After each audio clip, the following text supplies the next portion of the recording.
Ibu mertua memaksaku mendonorkan satu ginjalku untuk menyelamatkan kakak iparku. Suamiku lalu berbisik, kamu pura-pura setuju saja, sisanya biar aku yang urus. 7 hari kemudian, sesuatu terjadi, polisi menyerbu masuk dan membuat semua orang terpaku. Namaku Ayu Lestari. Tahun itu usiaku 33 tahun, bekerja sebagai akuntan di sebuah perusahaan farmasi swasta. Sebelum prahara itu datang, hidupku sebenarnya sangat biasa. Tidak kaya raya, tidak punya rumah megah. Tapi setidaknya setiap pagi aku bangun dengan keyakinan bahwa aku memiliki sebuah keluarga yang sesungguhnya. Aku dan suamiku, Bima Nugraha, tinggal di sebuah rumah kecil yang kami beli dengan KPR di sebuah perumahan lama di pinggiran Bekasi. Rumah kami hanya punya satu ruang tamu sempit, dapur yang pas-pasan untuk berbalik badan, dan sebuah balkon kecil yang menghadap ke gang yang selalu ramai dengan suara kurir dan ojek online. Tapi bagiku, itu sudah cukup. Suamiku bukan tipe pria yang pandai merangkai kata-kata manis, juga tidak sering membelikan bunga, tapi dia pendiam, bertanggung jawab, dan jarang membiarkanku menanggung beban sendirian. Pagi itu, aku bangun sejak pukul 5 pagi untuk memasak soto ayam agar bisa ia bawa sebagai bekal kerja. Kuah soto yang mendidih di atas kompor, aroma sereh, jahe, dan bawang goreng yang harum memenuhi rumah kecil kami, membuatnya terasa hangat. Di balkon, Bima sedang duduk memperbaiki kipas angin tua kami yang selalu berbunyi berisik. Beberapa hari ini ia hanya mengenakan kaos oblong yang warnanya sudah pudar, tangannya penuh debu, sambil bergumam, kalau kipas ini tidak diperbaiki, nanti malam kamu pasti mengeluh kepanasan lagi. Aku tertawa, sambil menuangkan kuah soto ke dalam wadah termos, aku berkata, kalau bisa diperbaiki ya perbaiki, Mas. Kalau tidak, beli yang baru saja. Kenapa sih suka sekali menyimpan barang-barang tua? Bikin capek saja. Dia mengangkat kepala menatapku, tersenyum tipis. Barang yang masih bisa dipakai, jangan buru-buru dibuang. Orang juga begitu, masalah yang belum jelas, jangan buru-buru dipercaya. Saat itu aku hanya mengira dia bercanda, tak kusangka kalimat itu kelak akan mengiris hatiku seperti sebuah pertanda. Setelah sarapan, Bima juga sempat mengganti bohlam lampu kamar mandi. Beberapa hari sebelumnya aku terus mengeluh lampu yang berkedip-kedip membuatku pusing. Dia berdiri di atas kursi. Sambil memasang bohlam baru ia berpesan, nanti, apapun yang terjadi, ingat, jangan tanda tangani surat apapun sebelum kamu baca baik-baik. Aku yang sedang mencuci piring sontak tertawa. Memangnya siapa yang bisa menipu aku, Mas? Aku ini akuntan loh. Dia tidak ikut tertawa. Dia hanya menatapku sangat lama, tatapannya menyimpan sesuatu yang berat, yang saat itu tidak kumengerti. Menjelang siang, saat aku sedang memeriksa laporan utang piutang di kantor, ponselku tiba-tiba bergetar. Layarnya menampilkan nama ibu mertuaku, Ibu Ratna. Begitu aku mengangkat telepon, aku langsung mendengar isak tangisnya. Ayu, Mas Seno masuk rumah sakit, nak, kata dokter kondisinya kritis. Kamu dan Bima cepat ke sini, ya. Aku langsung berdiri, jantungku berdebar kencang. Meskipun hubunganku dengan keluarga suami tidak terlalu akrab, mendengar dua kata kondisi kritis tetap saja membuatku panik. Kakak iparku, Seno, usianya 5 tahun di atas Bima. Dia adalah putra sulung di keluarga, sejak kecil dimanjakan oleh ibu mertuaku. Tapi sejujurnya, Mas Seno bukan orang yang pandai berbisnis. Hari ini buka kedai kopi, bulan depan sudah tutup. Hari lain ikut modal bisnis barang elektronik, beberapa waktu kemudian terdengar kabar rugi besar. Dia meminjam uang di mana-mana, tapi di depan kerabat selalu berlagak sukses. Sementara itu, kakak ipar perempuanku, Dewi Anggraini, adalah orang yang sangat pandai bicara. Dia selalu tersenyum manis pada siapapun. Tapi aku selalu merasa ada sesuatu yang tidak tulus di balik senyumannya itu. Aku menelepon Bima, ia hanya berkata singkat, tunggu di depan gerbang kantor, aku jemput. Di perjalanan ke rumah sakit, dia menyetir dengan sangat cepat, tapi tidak mengucapkan sepatah kata pun. Aku bertanya, Mas Seno kenapa? Mas, dia mencengkeram setir, menjawab pelan, belum jelas. Nanti di sana kita lihat. Jawaban singkat itu membuatku semakin cemas. Setibanya di rumah sakit, baru saja aku melangkah ke koridor UGD, aku sudah mendengar tangisan Dewi. Dia duduk bersimpuh di lantai, kedua tangannya menutupi wajah, mulutnya terus memanggil, Mas Seno, jangan tinggalkan aku dan anak-anak, Mas. Ibu mertuaku berdiri di sampingnya, mata merah, tangannya memutar tasbih, mulutnya tak henti berdoa. Melihat pemandangan itu, hatiku ikut mencelos, tapi kemudian, pandanganku tak sengaja berhenti pada gaun mahal yang dikenakan Dewi, tas bermerek yang diletakkan di sebelahnya, dan kuku yang baru dimanicur dengan hiasan batu berkilauan. Dalam situasi seperti itu, Detail-detail tersebut membuatku merasa sangat janggal. Beberapa saat kemudian, seorang dokter keluar. Beliau mengatakan Mas Seno menderita gagal ginjal parah, kondisinya tidak baik, perlu pemantauan ketat dan persiapan untuk opsi transplantasi ginjal jika kondisinya memburuk. Dokter menyarankan agar keluarga dekat melakukan tes kecocokan sebagai langkah antisipasi. Aku mendengarnya dan seluruh tubuhku terasa dingin. Transplantasi ginjal. Dua kata itu terasa begitu berat dan asing bagiku, tapi tiba-tiba jatuh begitu saja di tengah-tengah keluargaku. Aku bahkan belum sempat menenangkan diri ketika ibu mertuaku berbalik menatapku. Tatapan matanya saat itu sangat aneh, campuran antara penderitaan dan seolah-olah dia sudah mengincarku sejak awal. Dia menggenggam tanganku, suaranya bergetar. Kamu masih muda, sehat. Mungkin Tuhan mengirimmu ke keluarga ini untuk menyelamatkan kakakmu, nak. Aku terpaku. Seluruh koridor seakan hening selama beberapa detik. Aku menatapnya, lalu menatap Bima, berharap suamiku akan mengatakan sesuatu. Tapi Bima hanya bersandar di dinding, wajahnya dingin tanpa ekspresi.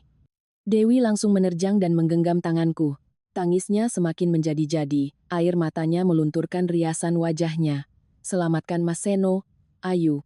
Aku mohon sama kamu, kalau sampai terjadi apa-apa dengannya, bagaimana nasibku dan anak-anak, ucapnya, lalu ia benar-benar bersimpuh di tengah koridor. Semua orang di sekitar menoleh ke arahku.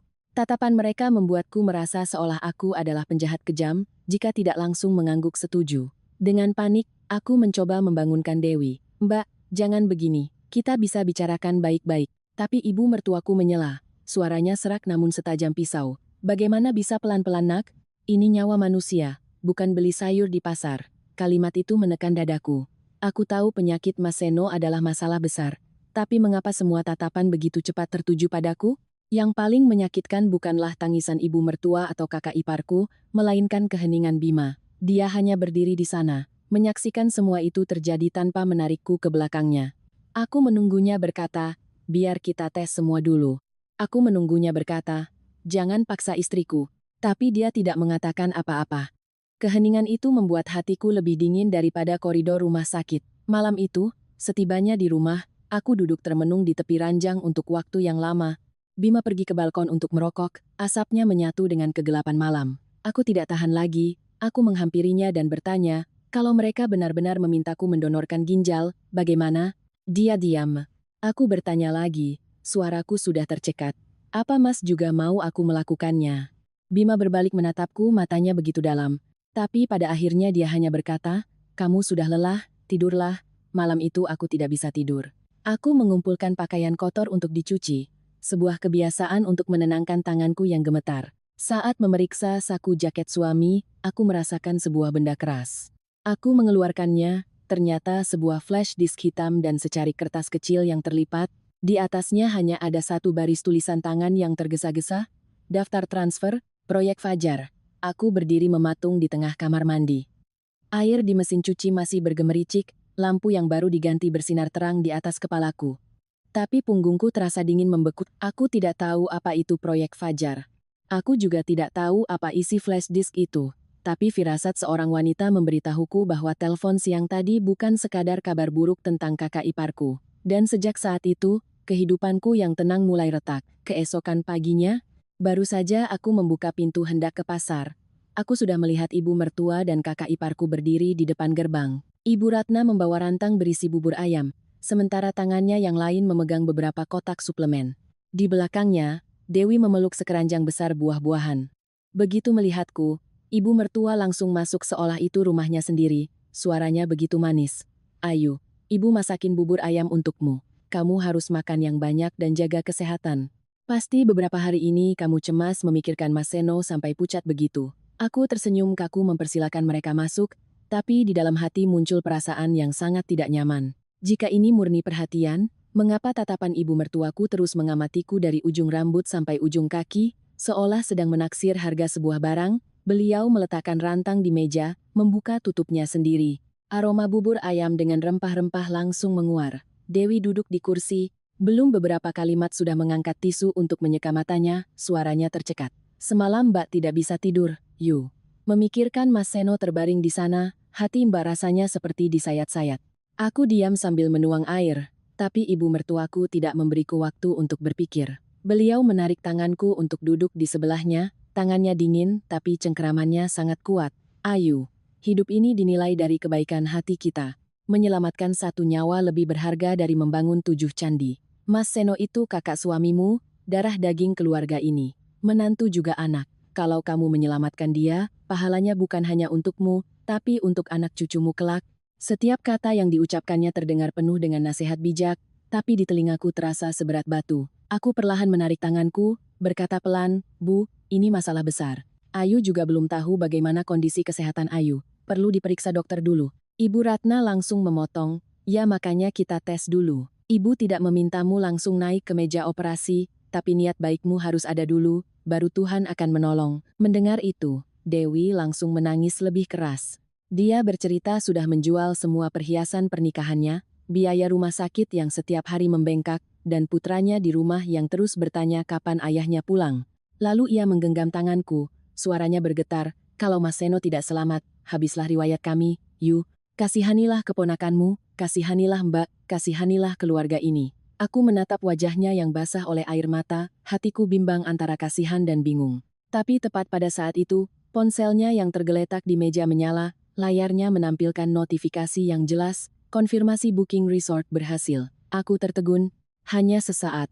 Dewi buru-buru membalikkan ponselnya, tapi aku sudah sempat melihatnya. Seorang wanita yang baru saja mengaku menjual semua perhiasan pernikahannya, yang mengeluh anaknya terancam putus sekolah. Mengapa bisa ada notifikasi pemesanan resort saat ini juga? Aku tidak bertanya, tapi keraguan mulai tumbuh di hatiku. Aku bangkit ke dapur untuk membuat teh, menghindari suasana yang menyesakan di ruang tamu. Begitu air mendidih, aku mendengar suara Dewi yang direndahkan. "Ibu harus paksa dia lebih cepat. Pihak sana sudah mendesak." Ibu mertuaku menjawab dengan suara yang sama pelannya. "Ibu tahu, hari ini dia harus ikut tes, bagaimanapun caranya." Tanganku gemetar, sendok teh membentur cangkir menimbulkan bunyi denting. Mungkin mendengar suara itu, percakapan di luar langsung berhenti. Ketika aku membawa nampan teh keluar, keduanya menatapku dengan ekspresi normal yang terasa palsu. Sore harinya, Ibu Ratna memesan taksi dan memaksaku ke rumah sakit. Beliau berkata, "Tes dulu saja, Nak. Menolong orang itu perbuatan mulia, kita tidak rugi apa-apa, kenapa harus takut?"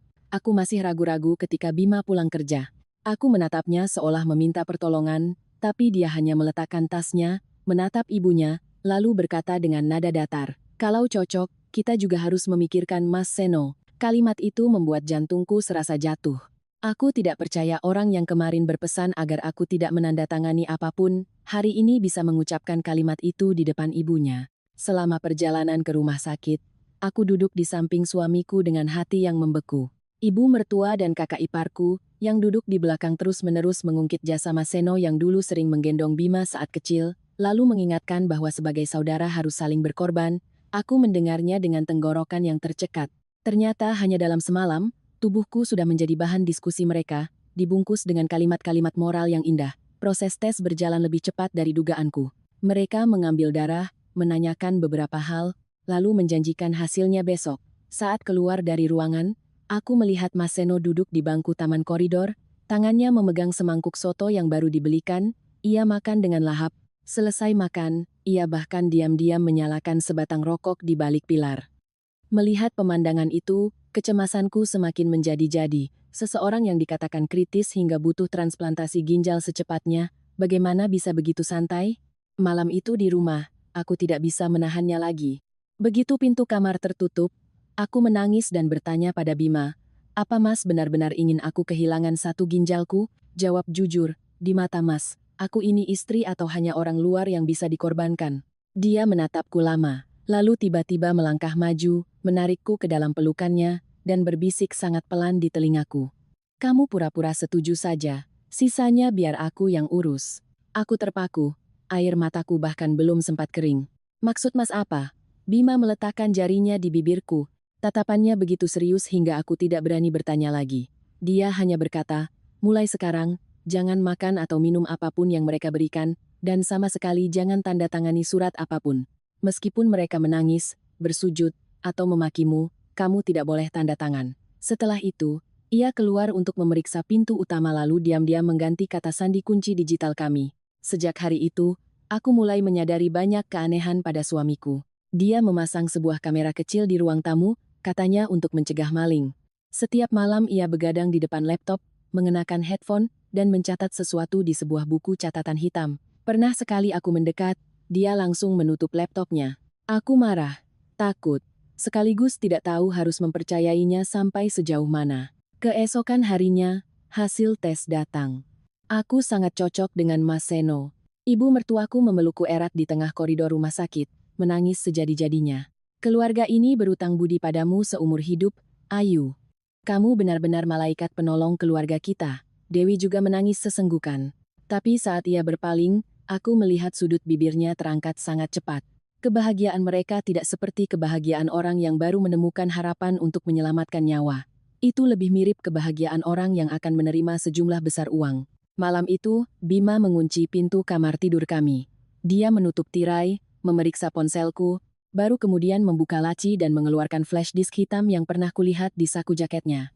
Jantungku berdebar kencang. Dia mencolokkan flash disk itu ke laptop, membuka sebuah folder bernama Proyek Fajar, lalu memutar sebuah file rekaman suara. Awalnya hanya suara gemerisik. Kemudian, suara Dewi terdengar sangat jelas, dingin dan sadar hingga membuatku merinding. Kalau proyek ini berhasil, lunas semua utang. Aku duduk membeku di depan layar. Darah di tubuhku seakan berhenti mengalir. Ternyata semangkuk bubur ayam, tangisan pilu, dan kalimat-kalimat bijak itu bukan sekadar kasih sayang keluarga. Di baliknya ada sesuatu yang jauh lebih kotor, dan aku samar-samar mulai mengerti, yang sebenarnya mereka butuhkan dariku bukanlah kebaikan hatiku, melainkan sebagian dari tubuhku. Bima mematikan rekaman itu. Ruangan seketika hening dan berat. Aku duduk tak bergerak di tepi ranjang, mataku masih terpaku pada layar laptop meskipun suara sudah berhenti. Kalimat Dewi terus terngiang di kepalaku. Kalau proyek ini berhasil, lunas semua utang. Proyek apa? Utang siapa? Dan mengapa ini berhubungan denganku? Aku menoleh pada suamiku, suaraku nyaris habis. Mas, tolong katakan yang sejujurnya, sebenarnya ada apa? Bima memijat pangkal hidungnya dengan kuat, tampak sangat lelah seperti seseorang yang sudah terlalu lama menahan beban. Dia menarik kursi, duduk di hadapanku, lalu perlahan berkata, Mas Seno memang sakit, tapi tidak sampai kritis seperti yang dikatakan Ibu dan Mbak Dewi. Penyakitnya bisa diobati, bisa cuci darah, bisa dipantau, belum sampai harus memaksamu mendonorkan ginjal secepat ini. Mendengar itu, jantungku seperti diremas. Bima membuka folder lain di dalam flash disk. Di dalamnya ada foto-foto rekening koran, surat utang, dan beberapa percakapan pesan singkat yang buram tapi masih bisa dibaca isinya. Dia berkata, Mas Seno punya utang lebih dari 5 miliar rupiah. Dari judi, investasi bodong, sampai pinjaman online. Awalnya Bima mengira mereka hanya ingin memanfaatkan penyakit ini untuk memeras uang dari kami berdua, tapi semakin ia amati, semakin terasa ada yang tidak beres. Dia bercerita, sekitar sebulan yang lalu, ia pulang ke rumah ibunya untuk mengambil beberapa dokumen lama. Saat berdiri di halaman, ia mendengar Dewi sedang berbicara di telepon di belakang dapur. Suaranya saat itu sama sekali tidak seperti seorang istri yang berduka karena suaminya sakit, melainkan sangat tenang dan dingin. Dia berkata pada seorang pria bernama Karno, donor kali ini bagus, orangnya muda, tidak punya riwayat penyakit.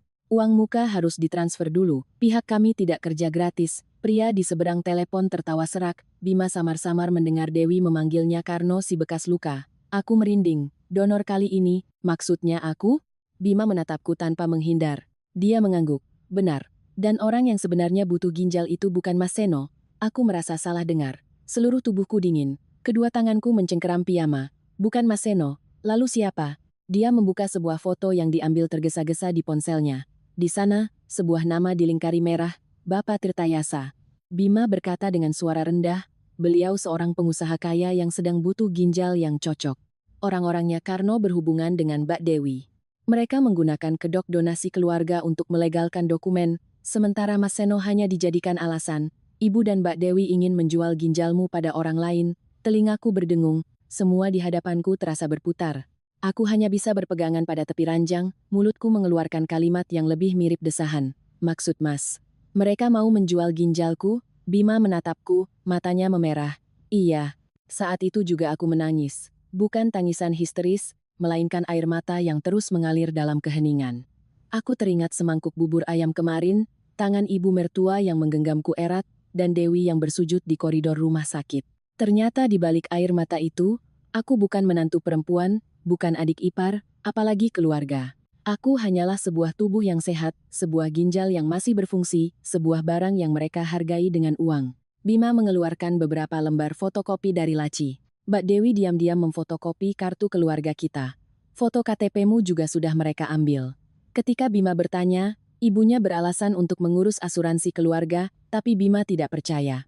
Aku memegang lembaran kertas itu. Melihat fotokopi dokumen pribadiku sendiri membuat bulu kudukku meremang. Sesuatu yang seharusnya hanya bisa kugunakan atas kemauanku sendiri, kini berada di tangan orang lain seperti sebuah tiket untuk membawaku ke meja operasi. Aku takut sekaligus marah.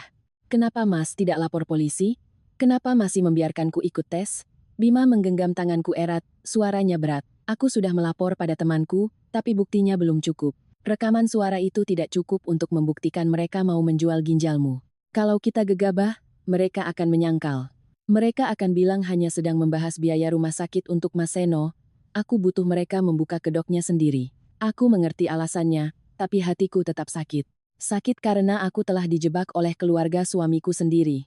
Dan suamiku terpaksa memainkan peran sebagai anak penurut untuk menjagaku tetap hidup. Setelah malam itu, aku dan Bima sepakat untuk melanjutkan sandiwara kami. Keesokan paginya, ketika ibu mertua menelepon menanyakan keputusanku, aku berusaha menahan getar dalam suaraku. Kalau Ayu benar-benar mendonor, apa nanti semuanya akan lebih sayang sama Ayu, Bu? Di seberang telepon hening sejenak, lalu suara Ibu Ratna tiba-tiba melunak. Oh, menantuku sayang. Kalau kamu bisa menyelamatkan Mas Seno, apapun yang kamu mau akan Ibu turuti. Aku mendengarnya dan perutku mual. Bagaimana bisa seseorang mengucapkan kata-kata semanis itu saat sedang merencanakan untuk mengambil sebagian dari tubuhku? Sejak hari itu, Dewi semakin sering datang ke rumah. Dia membawa berbagai macam suplemen, sarang burung walet, dan sup herbal, memaksaku makan tepat waktu. Pernah suatu hari, baru beberapa suap aku makan, dia sudah menatapku lekat-lekat dan berkata, "Kamu harus jaga kondisi. Pendonor yang lemah itu tidak bagus." Aku pura-pura menunduk, tapi di dalam hati aku merasa jijik. Suatu kali, dia mengira aku sudah masuk kamar, lalu menelepon seseorang di balkon. Aku berdiri di balik pintu yang sedikit terbuka, mendengar dengan jelas ia berkata, "Anak itu kehilangan satu ginjal juga tidak akan mati. Banyak orang hidup sehat dengan satu ginjal. Jangan tawar harga saya lagi." Beberapa hari kemudian, Dewi memberitahuku bahwa aku harus melakukan pemeriksaan lebih lanjut di sebuah klinik swasta. Katanya, rumah sakit besar terlalu ramai dan prosedurnya lama, sementara di tempat ini ada kenalan yang bisa mempercepat proses. Bima mendengarnya, hanya menatapku dan mengangguk pelan. Aku tahu aku harus pergi, tapi selama di dalam mobil, telapak tanganku basah oleh keringat. Klinik itu terletak di sebuah gedung tua, tapi interiornya cukup mewah. Begitu tiba, seorang perawat langsung mengambil dokumen pribadiku, katanya untuk mencocokkan data. Orang-orang di sana menatapku dengan pandangan aneh, bukan seperti menatap pasien, melainkan seperti menatap barang yang kualitasnya sudah diperiksa. Aku berusaha tetap tenang, mengikuti setiap instruksi, tapi jantungku berdebar kencang. Sambil menunggu giliran, aku izin ke toilet. Karena terlalu tegang, aku salah masuk ke sebuah koridor di bagian belakang. Pintu sebuah ruangan sedikit terbuka, di dalamnya tidak ada orang. Di atas meja ada setumpuk berkas tebal. Entah mengapa, aku melangkah masuk dan dengan cepat membuka halaman pertama. Tulisan yang terpampang di sana membuatku nyaris jatuh. Pendonor, Ayu Lestari. Penerima, Tertayasa. Tidak ada nama Seno sama sekali. Tanganku gemetar hebat, berkas itu nyaris jatuh. Tepat pada saat itu, dari luar koridor terdengar langkah kaki dan suara seorang pria. "Berkas untuk kasus pagi di mana?" Aku panik setengah mati, buru-buru meletakkan berkas itu kembali ke tempatnya, lalu berlari ke depan cermin di dinding, berpura-pura merapikan rambut. Pintu ruangan terbuka. Seorang pria berjas dokter putih menatapku dari atas ke bawah. "Anda salah ruangan."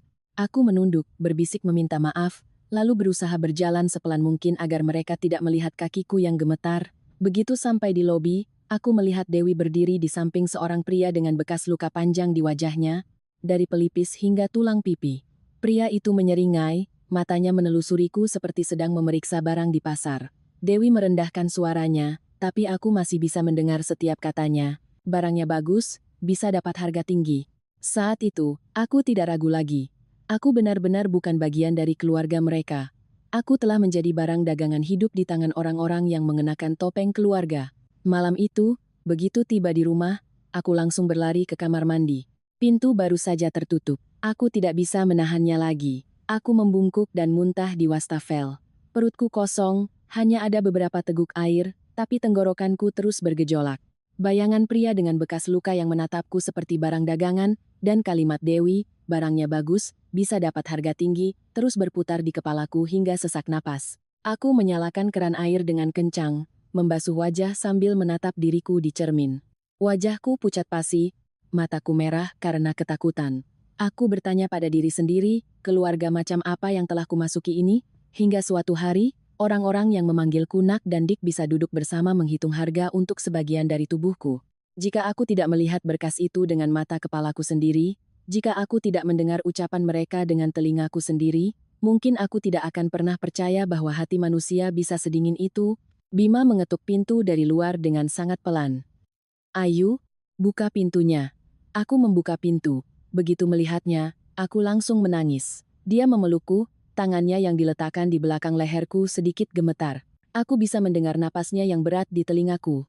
Beberapa saat kemudian, barulah ia berkata, "Aku tahu kamu takut, tapi dengarkan aku. Semakin dekat hari operasi, mereka akan semakin ceroboh. Tinggal beberapa hari lagi." Aku menatap suamiku, suaraku parau. "Beberapa hari lagi mereka akan membawaku ke meja operasi. Mas, bagaimana kalau kita terlambat satu langkah?" Bima menggenggam tanganku lebih erat. "Aku tidak akan membiarkan itu terjadi. Aku sudah menghubungi Rizky." Mendengar nama itu, aku sedikit tertegun. Rizky adalah teman kuliah Bima, dulu pernah sekali mampir ke rumah untuk makan malam. Aku hanya ingat dia pendiam, tatapannya tajam, dan bekerja di kepolisian, tapi tidak tahu persis di bagian mana. Bima membawaku ke kamar, menutup tirai, lalu membuka ponselnya dan memperlihatkan rekaman panggilan telepon dengan Rizky. Dia berbisik, "Rizky sekarang di bagian reserse kriminal ekonomi. Sindikat ini sudah lama dicurigai, tapi mereka sangat rapi. Dokumen selalu tertulis sebagai donasi sukarela dari keluarga, rumah sakit ada orang dalam yang melindungi, dan uang ditransfer melalui banyak lapisan rekening. Kali ini, kalau kita bisa menangkap basah, bukan hanya ibu dan Mbak Dewi, tapi semua yang di belakang mereka juga tidak akan bisa lolos." Aku duduk terdiam. Bima memasukkan flash disk, beberapa foto, dan video dari ponselnya ke dalam sebuah map coklat. Dia berkata di dalamnya ada rekaman suara, bukti transfer, daftar perantara, dan juga foto berkas yang mencantumkan namaku dengan penerima bernama Tirtayasa yang berhasil aku foto diam-diam di klinik. Aku melihatnya mengatur semuanya satu persatu. Tiba-tiba aku menyadari, pria yang selama ini kuanggap pendiam dan penurut di hadapan ibunya, ternyata telah diam-diam melindungiku sejak lama. Beberapa hari berikutnya, ibu mertuaku mulai mendesak lebih gencar. Ibu Ratna meneleponku setiap hari. Kadang menangis, kadang mengeluh, kadang menyalahkan. "Dokter bilang tidak bisa menunggu lagi, Nak. Kamu menunda satu hari, berarti menambah bahaya bagi kakakmu satu hari." Bukan hanya dia, bibi-bibi dari pihak suami juga silih berganti menelepon. Ada yang menasihati dengan lembut, "Berbuat baiklah, Nak." Ada juga yang berkata belak-belakan, "Menantu macam apa yang melihat kakak iparnya sekarat tapi tidak mau menolong? Nanti bagaimana hidup dengan keluarga suami?" Aku mendengarnya sampai telingaku berdengung, tapi aku tetap harus memainkan peran sebagai orang yang mulai luluh. Suatu hari, Ibu Ratna membawakan semangkuk sup ayam herbal, katanya bagus untuk ginjal dan darah. Beliau duduk tepat di hadapanku, matanya terus menatap sendok di tanganku. "Habiskan, Nak. Biar nanti saat operasi kamu punya tenaga." Aku teringat pesan Bima. Aku berusaha tersenyum, pura-pura makan beberapa suap, lalu berkata supnya terlalu panas. Menunggu beliau ke kamar mandi, aku segera menuang sisa sup ke dalam kantong plastik yang kusembunyikan di tempat sampah di luar. Entah kenapa, caranya menatapku makan saja sudah membuat punggungku merinding. Sementara itu, Dewi semakin menunjukkan wajah aslinya. Suatu sore, dia mengantar ibu mertuaku mengambil obat, tapi lupa mematikan panggilan telepon yang terhubung ke ponsel Bima. Dalam suara yang putus-putus, aku mendengar dengan jelas ia berkata pada Mas Seno, "Begitu uang cair, kita lunasi utang dulu. Sisanya aku ambil sebagian, aku sudah capek pura-pura jadi istri menderita beberapa hari ini." Mas Seno menjawab dengan suara lemas, "Ingat sisihkan sedikit untuk ibu, nanti dia ribut lagi." Dewi tertawa sinis, "Setelah urusan ini selesai, usir saja dia dari rumah.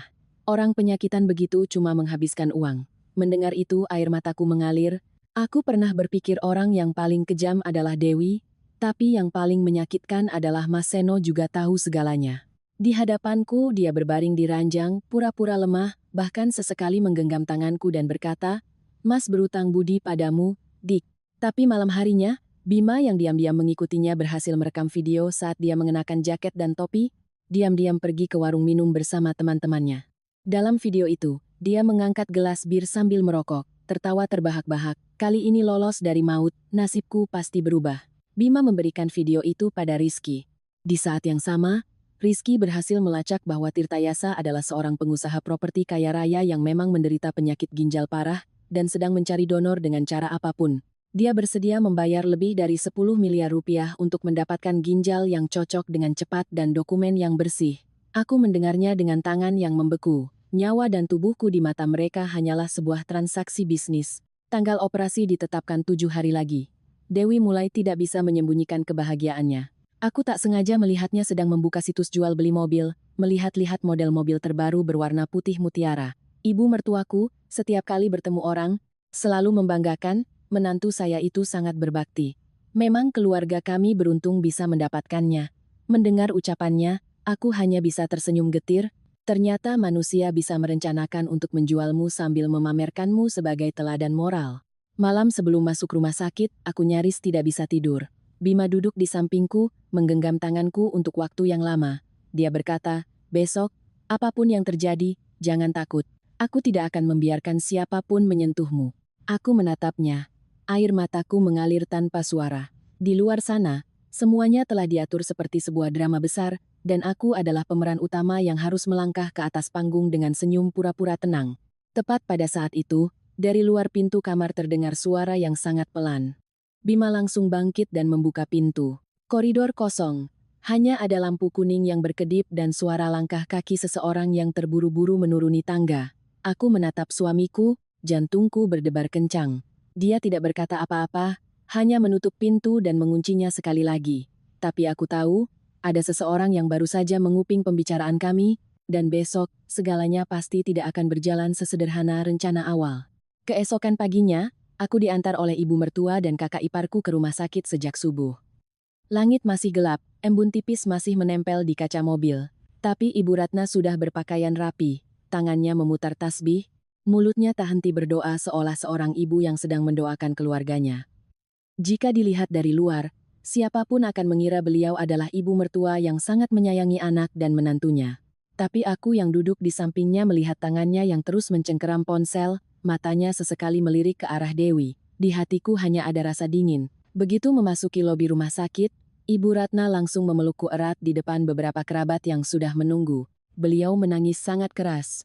"Ibu berutang budi padamu seumur hidup, Ayu. Nanti, apapun yang kamu mau akan ibu turuti, asal Mas Seno selamat."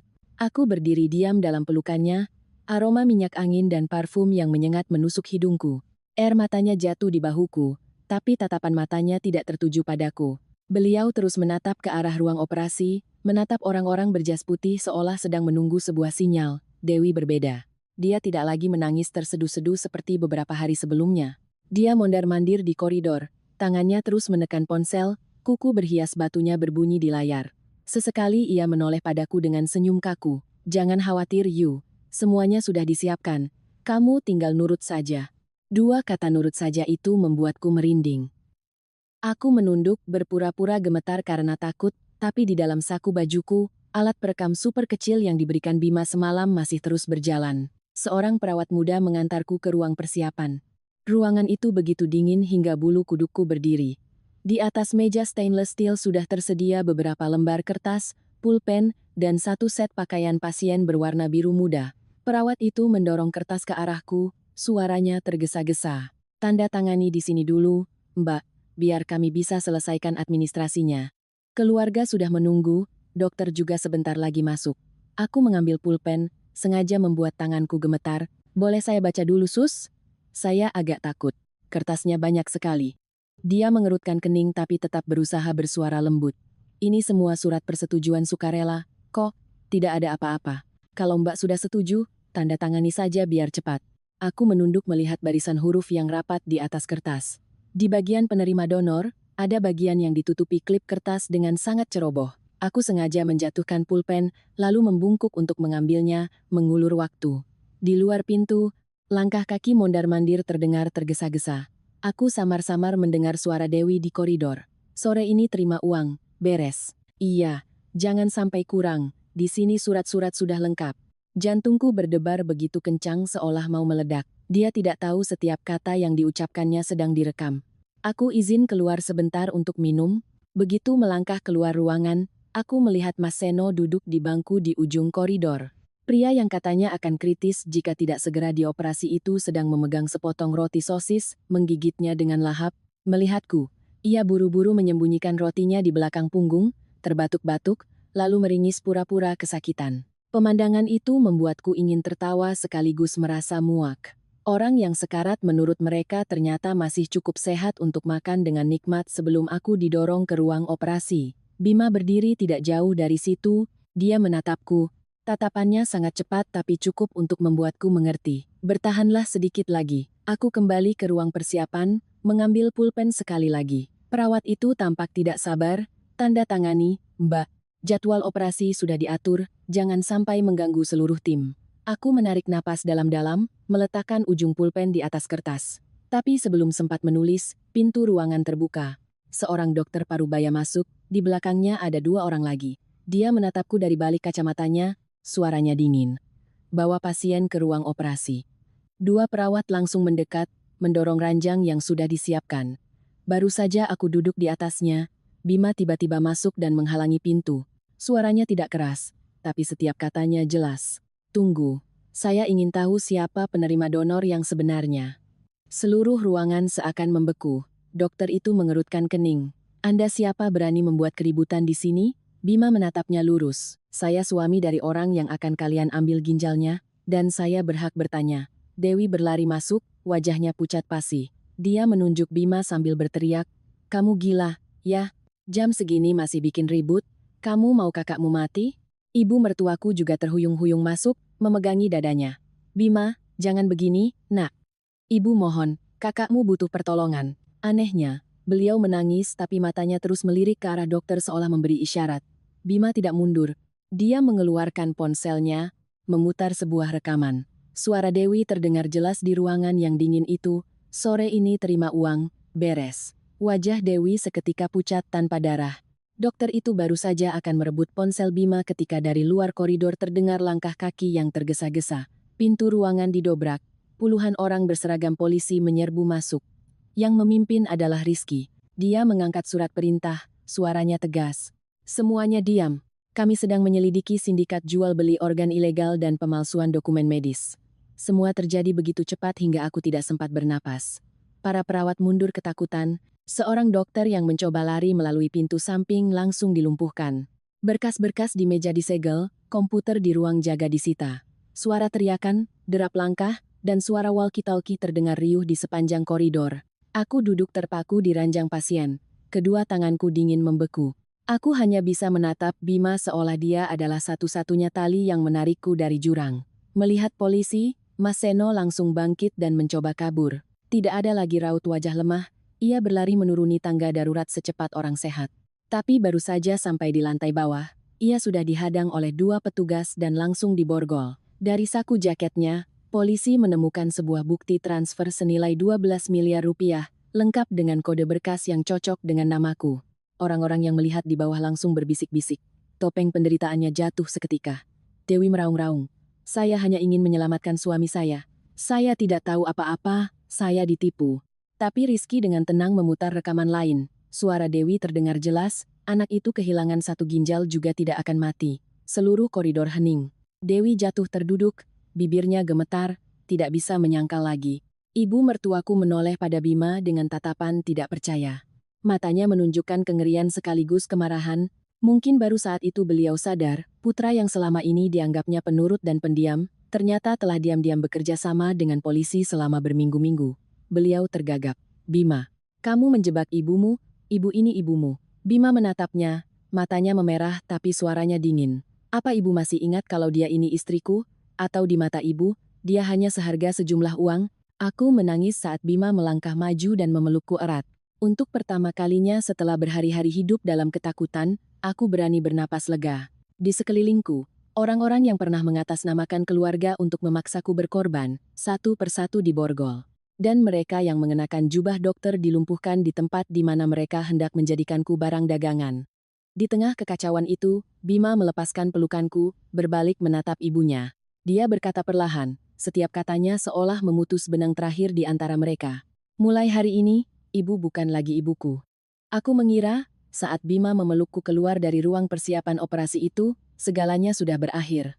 Aku pikir, dengan polisi yang sudah turun tangan dan mereka yang sudah diborgol, aku bisa pulang, mandi air hangat, tidur nyenyak, dan bangun seolah baru saja lolos dari mimpi buruk. Tapi hidup tidak sesederhana itu. Ada mimpi buruk yang bahkan setelah kau membuka mata, ia tetap berdiri di sampingmu. Malam itu, baru saja aku merebahkan diri di tempat tidur, ponselku bergetar tanpa henti. Awalnya kukira pesan dari rekan kerja, tapi saat kubuka, seluruh tubuhku terasa dingin. Sebuah nomor tak dikenal mengirim pesan, lo pikir lapor polisi semua beres? Belum 1 menit. Nomor lain muncul. Jaga nyawa lo baik-baik. Lalu beberapa pesan lagi, semuanya berisi makian keji. Setiap nomor adalah nomor sekali pakai. Tidak bisa dihubungi kembali. Aku memberikan ponsel itu pada Bima, tanganku gemetar hebat. Dia selesai membaca dengan wajah mengeras. Tanpa banyak bicara, dia segera mengemasi beberapa setel pakaian, dokumen penting, dan obat-obatanku ke dalam sebuah koper kecil. Aku bertanya, kita mau kemana, Mas? Dia menutup resleting koper. Suaranya serak. Di sini tidak aman lagi. Mulai sekarang, jangan buka pintu untuk siapapun, jangan angkat telepon dari nomor asing. Setengah jam kemudian, dia membawaku ke apartemen salah satu teman lamanya di sebuah kompleks yang cukup aman. Begitu masuk, dia langsung menarik semua tirai, memeriksa setiap kunci dan jendela. Malam itu, aku duduk meringkuk di sofa di rumah orang lain, menatap ruangan asing dengan hati yang hampa. Di luar sana, berita tentang terbongkarnya sindikat jual beli organ sudah menyebar di media sosial. Portal berita merilis artikel bertubi-tubi. Orang-orang menggali masa lalu Mas Seno, mengungkit utang-utangnya dan bagaimana debt collector pernah mendatangi rumahnya. Bahkan ada yang melakukan siaran langsung saat beberapa preman bertato berdiri di depan rumah sakit, meneriakkan nama Mas Seno dan menagih utang. Aku pikir semua itu tidak ada hubungannya lagi denganku, tapi tengah malam, Bima menerima telepon dari satpam di perumahan lama kami. Seseorang baru saja melempar cat merah ke pintu apartemen kami. Di dinding koridor tertulis 4 kata besar, dasar pengkhianat. Pak Satpam bilang para tetangga berkerumun, bahkan ada yang berbisik, itu menantunya yang melaporkan seluruh keluarga suaminya ke penjara. Aku mendengarnya melalui pengeras suara telepon, dan perutku terasa melilit. Jelas-jelas aku adalah korban, tapi hanya dalam semalam, di mulut banyak orang, aku menjadi perusak keluarga suami. Hari-hari berikutnya, aku mulai hidup dalam ketakutan yang nyata. Sekadar keluar untuk mengambil paket, aku merasa ada yang mengawasiku dari celah pintu. Malam hari, setiap kali mendengar lift berhenti di lantai kami, aku langsung terbangun dengan jantung berdebar kencang. Pernah suatu malam, angin membuat jendela berbunyi, aku langsung menangis sambil memeluk selimut. Bima selalu di sisiku, tapi aku tahu dia juga kelelahan. Dia nyaris tidak tidur, ponselnya selalu di sampingnya. Setiap kali layar menyala, dia langsung terkejut. Hal yang paling mengejutkanku bukanlah pesan ancaman, melainkan ibu mertuaku. Beberapa hari setelah dibebaskan dengan status tahanan luar karena alasan kesehatan, beliau tiba-tiba muncul di sebuah siaran langsung di media sosial. Layar menampilkan wajahnya yang kuyu, rambut acak-acakan, dan mata bengkak. Beliau duduk di depan altar keluarga, menangis sambil berkata, "Saya hanya ingin menyelamatkan putra saya." Seorang ibu, melihat anaknya sekarat, apalagi yang bisa dilakukan? Lalu beliau menyeka air mata, suaranya tercekat.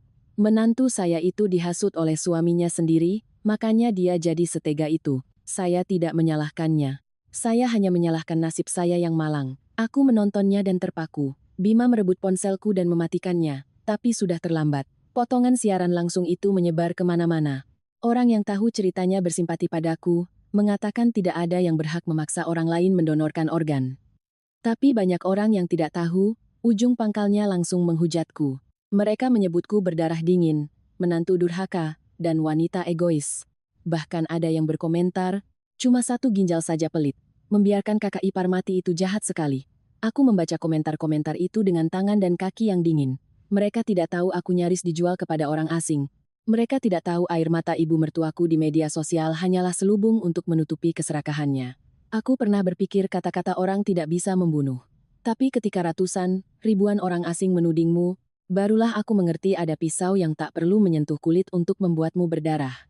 Suatu pagi, karena bahan makanan di rumah habis, Bima mengajakku ke pasar kecil dekat apartemen. Katanya, agar aku tidak stres karena terus-menerus di dalam rumah. Aku mengenakan topi dan masker, berniat membeli sayur dan daging lalu segera pulang. Tapi saat aku sedang memilih tomat, seorang ibu-ibu paruh baya tiba-tiba menatapku lekat-lekat. Beliau mengerutkan kening, lalu tiba-tiba menunjukku. Itu dia, menantu jahat yang viral di TikTok. Aku membeku. Orang-orang di sekitar langsung menoleh. Ibu itu bahkan melemparkan kantong sayuran yang baru dibelinya ke arahku. Beberapa batang daun bawang dan sawi jatuh berserakan di bajuku. Beliau berbicara seolah sedang memarahi anaknya sendiri. Itu mertuamu, itu kakak iparmu. Namanya keluarga, kalau ada kesulitan ya dibantu. Kamu tidak mau menolong, malah melaporkan seluruh keluarga ke penjara. Jahat sekali jadi orang.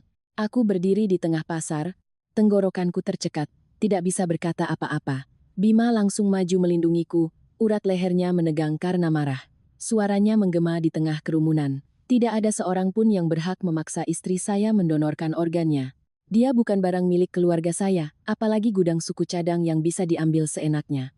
Pasar hening sejenak, lalu beberapa orang langsung mengangkat ponsel mereka dan merekam. Tatapan penasaran, bisik-bisik, dan lensa kamera yang mengarah lurus ke wajahku membuatku tidak tahan lagi. Aku menangis di tengah pasar, menarik tangan Bima. Kita pulang, Mas. Aku mohon. Dalam perjalanan pulang, ponsel Bima berdering. Rizky. Begitu mengangkat telepon, raut wajah Bima berubah. Aku melihat tangannya mencengkeram setir. Setelah menutup telepon, dia diam sejenak, lalu berkata, Karno si bekas luka kabur. Aku menoleh kaget. Apa? Bima melanjutkan dengan suara rendah. Bukan hanya itu. Semua data di klinik swasta itu dihapus dalam semalam. Server dirusak, hard disk CCTV dicabut. Rizky bilang ada yang bergerak selangkah lebih cepat dari polisi. Aku duduk terdiam, kukira dengan tertangkapnya mereka dan digerebeknya klinik itu, semuanya akan jelas. Tapi ternyata di belakang layar ada tangan lain yang lebih besar, lebih cepat, yang mampu menghapus jejak tepat di depan mata aparat. Rizky curiga Mas Seno dan Dewi hanyalah pion kecil. Karno pun belum tentu yang terakhir. Sindikat ini mungkin punya backingan kuat, bahkan mungkin orang dari kalangan medis, orang yang punya uang, koneksi, dan kemampuan untuk membungkam siapapun. Malam itu, apartemen sementara kami terasa sunyi dan menyesakan. Aku duduk di meja makan. Di hadapanku semangkuk nasi yang sudah dingin tak bisa kutelan. Bima berdiri di dekat jendela, sedikit menyibak tirai, menatap ke bawah ke arah halaman kompleks untuk waktu yang lama. Cahaya lampu jalan menimpa wajahnya, membuat raut lelahnya semakin berat. Beberapa saat kemudian, dia berbalik menatapku, suaranya pelan tapi dingin. Mungkin dari awal, yang mereka ingin bungkam bukan Mas Seno. Aku menatapnya, tenggorokanku kering. Bima melangkah mendekat, meletakkan tangannya di bahuku, lalu melanjutkan, tapi kamu. Hanya dengan satu kalimat itu, punggungku terasa dingin membeku. Aku tiba-tiba sadar, keberhasilanku lolos dari ruang operasi bukanlah sebuah kemenangan. Itu hanya mengubahku dari barang dagangan menjadi saksi kunci. Dan bagi mereka yang berani memperjualbelikan tubuh manusia, seorang saksi hidup jauh lebih berbahaya daripada bukti apapun. 2 hari kemudian, Rizky mengajak kami bertemu di sebuah kedai kopi kecil di gang yang sepi. Dia tidak mengenakan seragam, hanya memakai topi, duduk membelakangi dinding. Di hadapannya ada sebuah map abu-abu yang tertutup rapat. Begitu melihat raut wajahnya, aku tahu ada kabar buruk. Bima menarik kursi untukku, tangannya di bawah meja masih menggenggam erat tanganku, seolah takut jika dilepaskan aku akan terseret ke dalam kegelapan lain. Rizky tidak berbelit-belit, dia mendorong map itu ke arah kami. Suaranya berat. Ada beberapa hal yang perlu kalian tahu, tapi kalian harus tenang. Aku membuka halaman pertama. Di dalamnya ada daftar transfer, angka-angka panjang, nama akun, tanggal dan waktu transaksi yang ditandai dengan pulpen merah. Awalnya aku hanya melihat sekilas, tapi di baris keempat, mataku terhenti. Penerima, Ratna Puspita, jumlah, 3,2 miliar rupiah. Keterangan, bantuan biaya operasi. Aku merasa seolah seseorang baru saja memukul tengkukku. Seluruh tubuhku kaku. Ibu mertuaku bukan hanya menangis, bukan hanya terbujuk oleh Dewi. Beliau sudah menerima uang, dalam jumlah yang begitu besar hingga tidak bisa lagi disebut sebagai kesalahpahaman. Aku menatap Rizky, tenggorokanku tercekat. Jadi, beliau tahu semuanya? Rizky menatapku lurus, tatapannya campur aduk antara iba dan dingin. Bukan hanya tahu, Mbak Ayu. Menurut keterangan awal dari salah satu perantara, beliaulah yang setuju untuk menjual. Aku meletakkan map itu di meja. Gelas di hadapanku bergetar karena tanganku tak sengaja menyenggolnya. Bima di sampingku juga membeku. Rizky melanjutkan, setiap katanya seperti pisau yang menguliti kebenaran.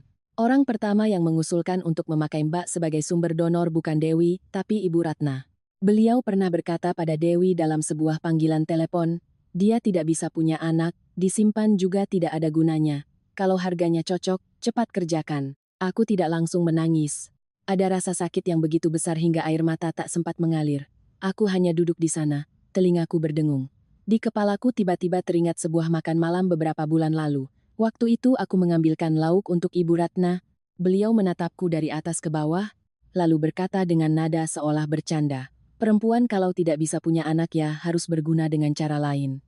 Masak jadi menantu cuma menumpang hidup saja. Saat itu aku hanya berpikir beliau sedang menyindir, aku tak menyangka itu bukan sekadar sindiran. Itu adalah cara beliau menilaiku. Rizky perlahan membuka bagian lain dari berkas itu. Dia berkata sindikat ini tidak hanya menargetkanku. Mereka sering mencari wanita-wanita dalam posisi lemah. Asisten rumah tangga dari kampung, menantu perempuan yang dikucilkan keluarga suami, atau kerabat miskin yang butuh uang untuk berobat. Mereka menggunakan ikatan keluarga, utang, dan bakti untuk memaksa korban menandatangani surat persetujuan sukarela. Begitu dokumen lengkap, korban yang diambil organnya akan sulit membuktikan bahwa mereka ditipu. Mendengar itu, aku teringat banyak hal kecil. Ibu mertuaku sering menanyakan golongan darahku, riwayat penyakitku, dan apakah keluargaku ada yang menderita diabetes atau penyakit jantung. Beliau sering membelikanku suplemen dan bersikeras membawaku check up meskipun aku tidak merasa sakit. Pernah sekali beliau memegang hasil labku, mempelajarinya dengan saksama sambil bergumam, syukurlah, hasilnya bagus semua. Dulu aku hanya merasa risih. Sekarang, saat mengingatnya kembali, rasa dingin menjalari tulang punggungku. Bima terdiam lama, lalu tiba-tiba berkata dengan suara serak. Aku sudah curiga sejak setengah tahun yang lalu. Aku menoleh padanya. Matanya merah, seolah menyalahkan diri sendiri. Dia bercerita, pernah suatu kali ia pulang ke rumah ibunya siang-siang untuk mengambil perkakas. Melewati dapur, ia mendengar ibunya dan Dewi berbicara. Saat itu Ibu Ratna berkata, kasus yang ini harganya lebih bagus daripada si Siti dulu, jangan sampai lepas. Bima berkata ia membeku di luar pintu, tapi saat itu belum sepenuhnya mengerti arti kalimat itu. Aku merinding. Langsung bertanya, Siti siapa? Bima menelan ludah, menjawab, asisten rumah tangga lama di rumah ibu. Aku pernah mendengar nama itu sekali. Siti pernah bekerja di rumah ibu mertua sebelum aku menikah dengan Bima. Keluarga hanya bilang dia kampungan dan ceroboh, bekerja beberapa bulan lalu pergi begitu saja. Ibu Ratna bahkan pernah memaki, orang seperti itu, kacang lupa kulitnya, tidak usah diingat-ingat. Aku tidak ambil pusing karena menganggapnya urusan masa lalu. Tapi sekarang, nama Siti muncul di hadapanku seperti hantu. Rizky mengangguk, membenarkan ucapan Bima. Dia sudah meminta timnya memeriksa ulang. Siti pernah dirawat di rumah sakit dengan riwayat operasi pengangkatan ginjal beberapa tahun lalu. Dokumen mencatat ia mendonorkan secara sukarela untuk kerabat jauh. Tapi setelah operasi, ia menghilang dari indekosnya, dan tidak ada yang bisa menghubunginya di kampung. Keluarganya miskin, ayahnya sudah meninggal, ibunya sakit-sakitan. Ketika ia tidak lagi mengirim uang, mereka hanya mengira ia pergi merantau dan putus kontak. Tidak ada yang punya kemampuan untuk mencarinya. Aku mendengarnya dengan tangan yang membeku. Kedai kopi kecil itu tiba-tiba terasa pengap. Suara mesin penggiling kopi, denting sendok, dan obrolan di meja sebelah seakan menjauh. Di kepalaku hanya ada satu pikiran. Ini bukan lagi sekadar cerita tentang mertua jahat yang memaksa menantunya mendonorkan ginjal. Ini adalah sebuah sindikat pemburu manusia, dan aku hanyalah korban yang beruntung bisa lolos tepat waktu. Malam itu, setelah pulang, aku duduk lama di depan sajadah di sudut ruangan sementara kami. Aku tidak tahu sedang mendoakan siapa, diriku, Bima, atau gadis bernama Siti yang nasibnya tidak jelas. Sekitar pukul 11 malam, ponselku berdering. Nomor tak dikenal. Aku menatap Bima. Dia memberi isyarat untuk mengangkatnya dengan pengeras suara, tapi jangan banyak bicara. Aku menekan tombol terima, berusaha menjaga suaraku tetap tenang. Halo. Di seberang sana hening sejenak, lalu terdengar suara wanita yang sangat lemah dan serak, seperti orang yang sudah kehabisan air mata. Mbak Ayu Lestari kan? Aku langsung berdiri. Siapa ini? Apa ini Siti? Di seberang terdengar napas yang terengah-engah, lalu suara wanita itu bergetar. Saya Siti. Mbak jangan percaya sama Bu Ratna, jangan. Belum sempat aku bertanya di mana dia. Tiba-tiba terdengar suara benturan keras, suara orang yang mulutnya dibekap. Lalu panggilan terputus. Aku menatap layar yang gelap, seluruh tubuhku gemetar. Bima segera mencoba menelepon kembali, tapi nomornya sudah tidak aktif. Baru saja ia hendak menelepon Rizky, ponselnya sendiri bergetar. Sebuah pesan video dari nomor tak dikenal. Bima membukanya, hanya beberapa detik kemudian, wajahnya pucat pasi. Dia mengarahkan layar ponsel ke arahku.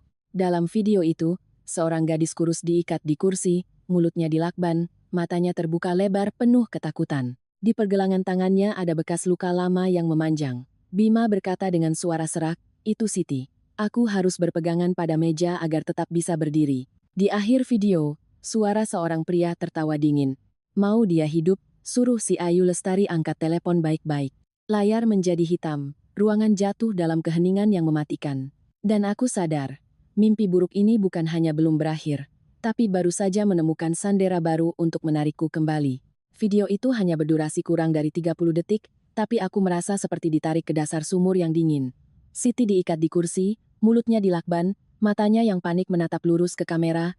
Di belakangnya ada dinding yang kusam, dengan cahaya lampu kuning yang berkedip-kedip. Suara tawa pria itu terdengar dingin. "Mau si Siti hidup, suruh si Ayu Lestari datang sendirian." Bima langsung merebut ponsel dari tanganku.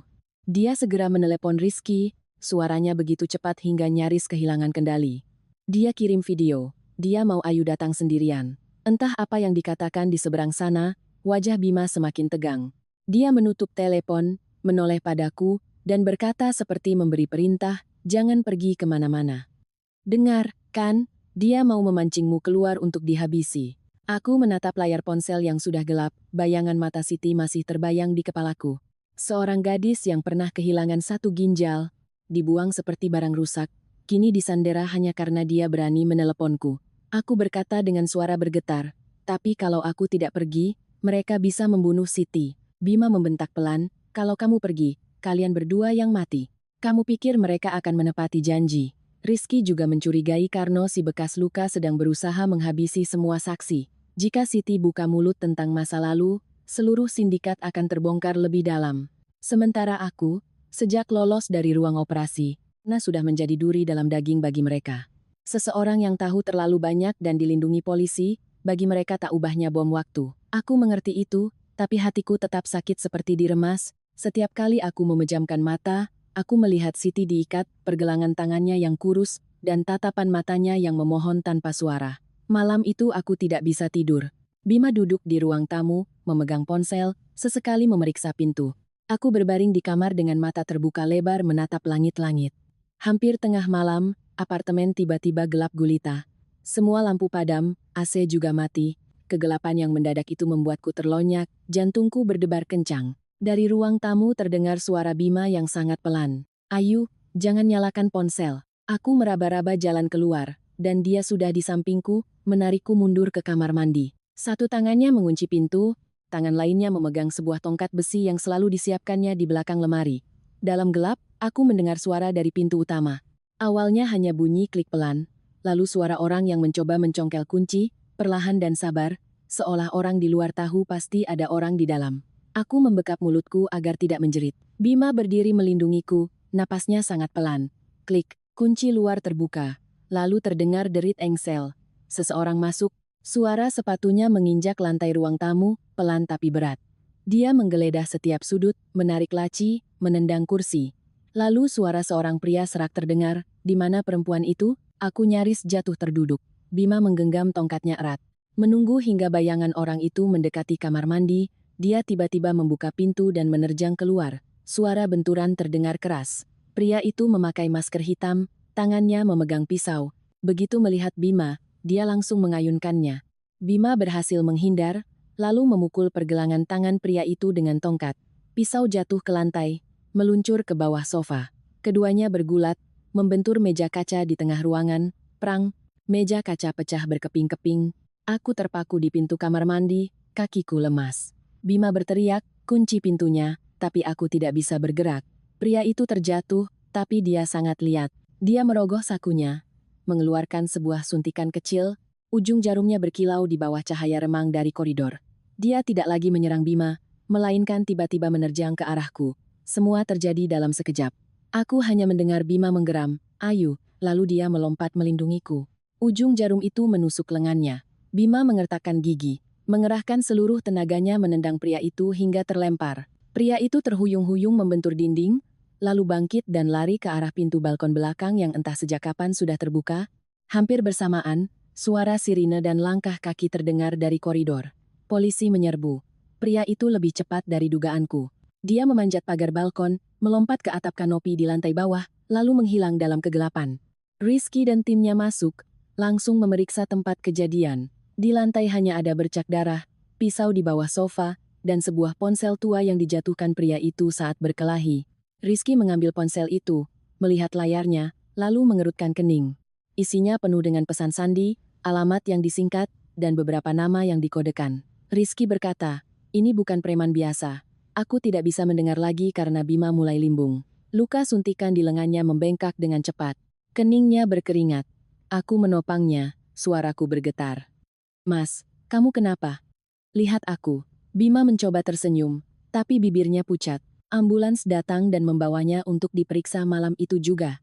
Dalam perjalanan ke rumah sakit, demamnya tinggi, tapi tangannya masih menggenggam tanganku erat. Aku menangis sesenggukan, terus memanggil namanya seolah takut jika aku diam sejenak saja dia akan pergi. "Jangan tinggalkan aku, Mas. Aku mohon." Untuk pertama kalinya sejak semua ini dimulai, rasa takut kehilangan suamiku jauh lebih besar daripada rasa takut pada diriku sendiri. Sebelum nyaris pingsan, Bima mencoba membuka mata menatapku. Napasnya terengah-engah, suaranya putus-putus. "Kalau aku kenapa-kenapa, kamu harus publikasikan file terakhir di laptop." Aku mendekatkan telingaku. "File apa?" "Mas, jelaskan." Tapi dia hanya meremas tanganku sekali, lalu pingsan. Aku duduk membeku di samping berangkar, jantungku serasa jatuh ke jurang. Saat dokter membawanya ke ruang gawat darurat, aku kembali ke apartemen di bawah perlindungan Rizky untuk mengambil laptop. Tanganku gemetar hingga salah memasukkan kata sandi 3 kali. Akhirnya layar terbuka. Di salah satu drive, ada folder dengan nama yang sangat singkat. Terakhir, aku mengkliknya. Sebuah video muncul. Sudut pandangnya seperti dari kamera tersembunyi. Dalam video itu, ibu mertuaku sedang duduk di sebuah meja kayu, di hadapannya ada sebuah koper berisi uang yang terbuka lebar. Beliau menghitung tumpukan uang sambil berkata pada orang di hadapannya, "Menantuku itu sehat. Diambil satu ginjalnya juga tidak akan mati." Aku duduk terpaku di depan layar. Ternyata kejahatan Ibu Ratna bukan karena terpaksa, bukan karena cinta buta pada putranya. Beliau tahu persis apa yang dilakukannya. Beliau sedang menjual nyawa manusia, dan manusia itu adalah aku. Aku menonton ulang video itu sampai 3 kali, baru kusadari tubuhku gemetar hebat. Di layar, ibu mertuaku duduk dengan sangat tenang di depan koper yang penuh dengan uang. Tumpukan uang itu diikat dengan tali plastik kuning, tersusun seperti batu bata. Karno si bekas luka duduk di seberangnya, tangannya mengetuk-netuk meja, sementara Ibu Ratna menghitung uang sambil tersenyum. Senyum yang begitu ringan, yang seumur hidup tak akan bisa kulupakan. Beliau berkata, "Menantuku itu sehat. Diambil satu ginjalnya juga tidak akan mati. Yang penting surat-suratnya beres, jangan sampai dia curiga." Karno tertawa serak, "Ibu ini nekat juga. Orang lain menjual orang asing, ibu malah menjual menantu sendiri tanpa ragu." Ibu mertuaku mengangkat kepala, suaranya dingin menusuk. "Dia itu menantu, bukan darah daging saya. Lagi pula, keluarga ini sudah menampungnya bertahun-tahun. Sekarang dia membalas budi sedikit, wajar saja." Tangan dan kakiku terasa dingin. Wanita yang pernah memelukku di rumah sakit, yang pernah memanggilku nak, yang menangis-nangis mengaku berutang budi seumur hidup padaku, ternyata tidak pernah menganggapku sebagai manusia seutuhnya. Di matanya, aku hanyalah aset yang menumpang di rumahnya, yang jika dibutuhkan bisa ditukar dengan uang. Aku duduk di depan laptop, dadaku sesak, tapi kali ini aku tidak menangis. Air mataku seakan sudah kering setelah begitu banyak tusukan bertubi-tubi. Menjelang pagi, Bima siuman di rumah sakit. Cairan dalam suntikan itu bukan racun mematikan, tapi cukup untuk membuatnya demam tinggi dan tidak sadarkan diri selama beberapa jam. Saat aku membawa laptop dan menunjukkan video itu padanya, dia sama sekali tidak terkejut. Dia hanya memejamkan mata, napasnya berat, lalu berkata dengan suara serak, "Aku merekamnya 2 bulan yang lalu." Aku terpaku menatapnya, dia melanjutkan, "Sejak hari itu, aku tahu ibu sudah tidak bisa diselamatkan lagi." Bima bercerita, hari itu dia mengikuti ibunya karena curiga beliau bertemu dengan orang asing. Dia tidak menyangka ibunya menemui Karno di sebuah warung kosong di belakang pasar lama. Dia menyembunyikan ponselnya dan merekam dari celah jendela. Awalnya, dia masih berharap ibunya hanya dihasut oleh Dewi, hanya kalap karena terlalu menyayangi putra sulungnya. Tapi ketika mendengar ibunya menawar harga untuk tubuhku, dia sadar ibunya tidak kalap. Ibunya sadar dan tahu persis apa yang dilakukannya. Lalu Bima menceritakan sesuatu yang lebih mengejutkan lagi. Mas Seno sebenarnya bukan anak kandung Ibu Ratna. Dia adalah anak dari istri pertama ayah mertuaku, yang kemudian dirawat oleh Ibu Ratna sejak kecil untuk menjaga nama baik keluarga. Bima adalah satu-satunya anak kandungnya, tapi kakek dari pihak suami, sebelum meninggal, membuat wasiat yang memberikan sebagian besar tanah warisan kepada Bima. Karena menurut sang kakek, Bima lebih bertanggung jawab dan tidak suka menghamburkan uang seperti Mas Seno. Aku terdiam. Jadi karena itu ibu selalu lebih menyayangi Mas Seno dan bersikap dingin padamu? Bima tersenyum sedih. Bukan karena sayang pada Mas Seno. Ibu takut. Takut kalau nanti semua harta jatuh ke tangan kita, dan Mas Seno tidak punya apa-apa lagi. Semakin dia takut, semakin dia menghamburkan uang untuk Mas Seno, dan semakin besar utangnya. Aku mendengarnya dan merasa hati manusia begitu menakutkan. Ada yang disebut keluarga, tapi di baliknya hanyalah gengsi, perhitungan, dan keserakahan tanpa batas. Siang harinya Rizky datang ke rumah sakit, membawa setumpuk dokumen baru. Ibu Ratna ternyata sudah berutang di mana-mana untuk menutupi kegagalan bisnis dan gaya hidup Mas Seno. Rumah lama mereka sudah digadaikan, sertifikat tanah nyaris tidak ada nilainya lagi. Jika tidak ada uang dari penjualan ginjalku, beliau akan kehilangan segalanya. Rizky berkata pelan, motifnya bukan hanya menyelamatkan anak, tapi menyelamatkan hartanya sendiri. Tepat saat itu, di luar kamar terdengar keramaian. Seorang petugas yang datang bersama Rizky membuka pintu. Di belakangnya, seorang gadis kurus dipapah oleh seorang polwan. Begitu melihatnya, aku langsung mengenalinya. Meskipun kurus hingga tulang pipinya menonjol, matanya cekung, dan rambutnya dipotong asal-asalan, itu adalah Siti dari video kemarin. Gadis itu begitu kurus hingga seragam rumah sakit yang dikenakannya terlihat kebesaran. Begitu melihatku, Siti menangis. Dia menggenggam tanganku, tangannya dingin dan ringan. "Maafkan saya, Mbak. Gara-gara telepon saya, Mbak jadi dalam bahaya." Aku menggeleng, tenggorokanku tercekat. "Kamu selamat saja sudah cukup." Siti bercerita sambil menangis. Tahun itu, Ibu Ratna membawanya untuk periksa kesehatan dengan alasan membantu kerabat. Mereka bilang hanya perlu tanda tangan beberapa surat, dan berjanji akan memberinya uang untuk biaya berobat ibunya.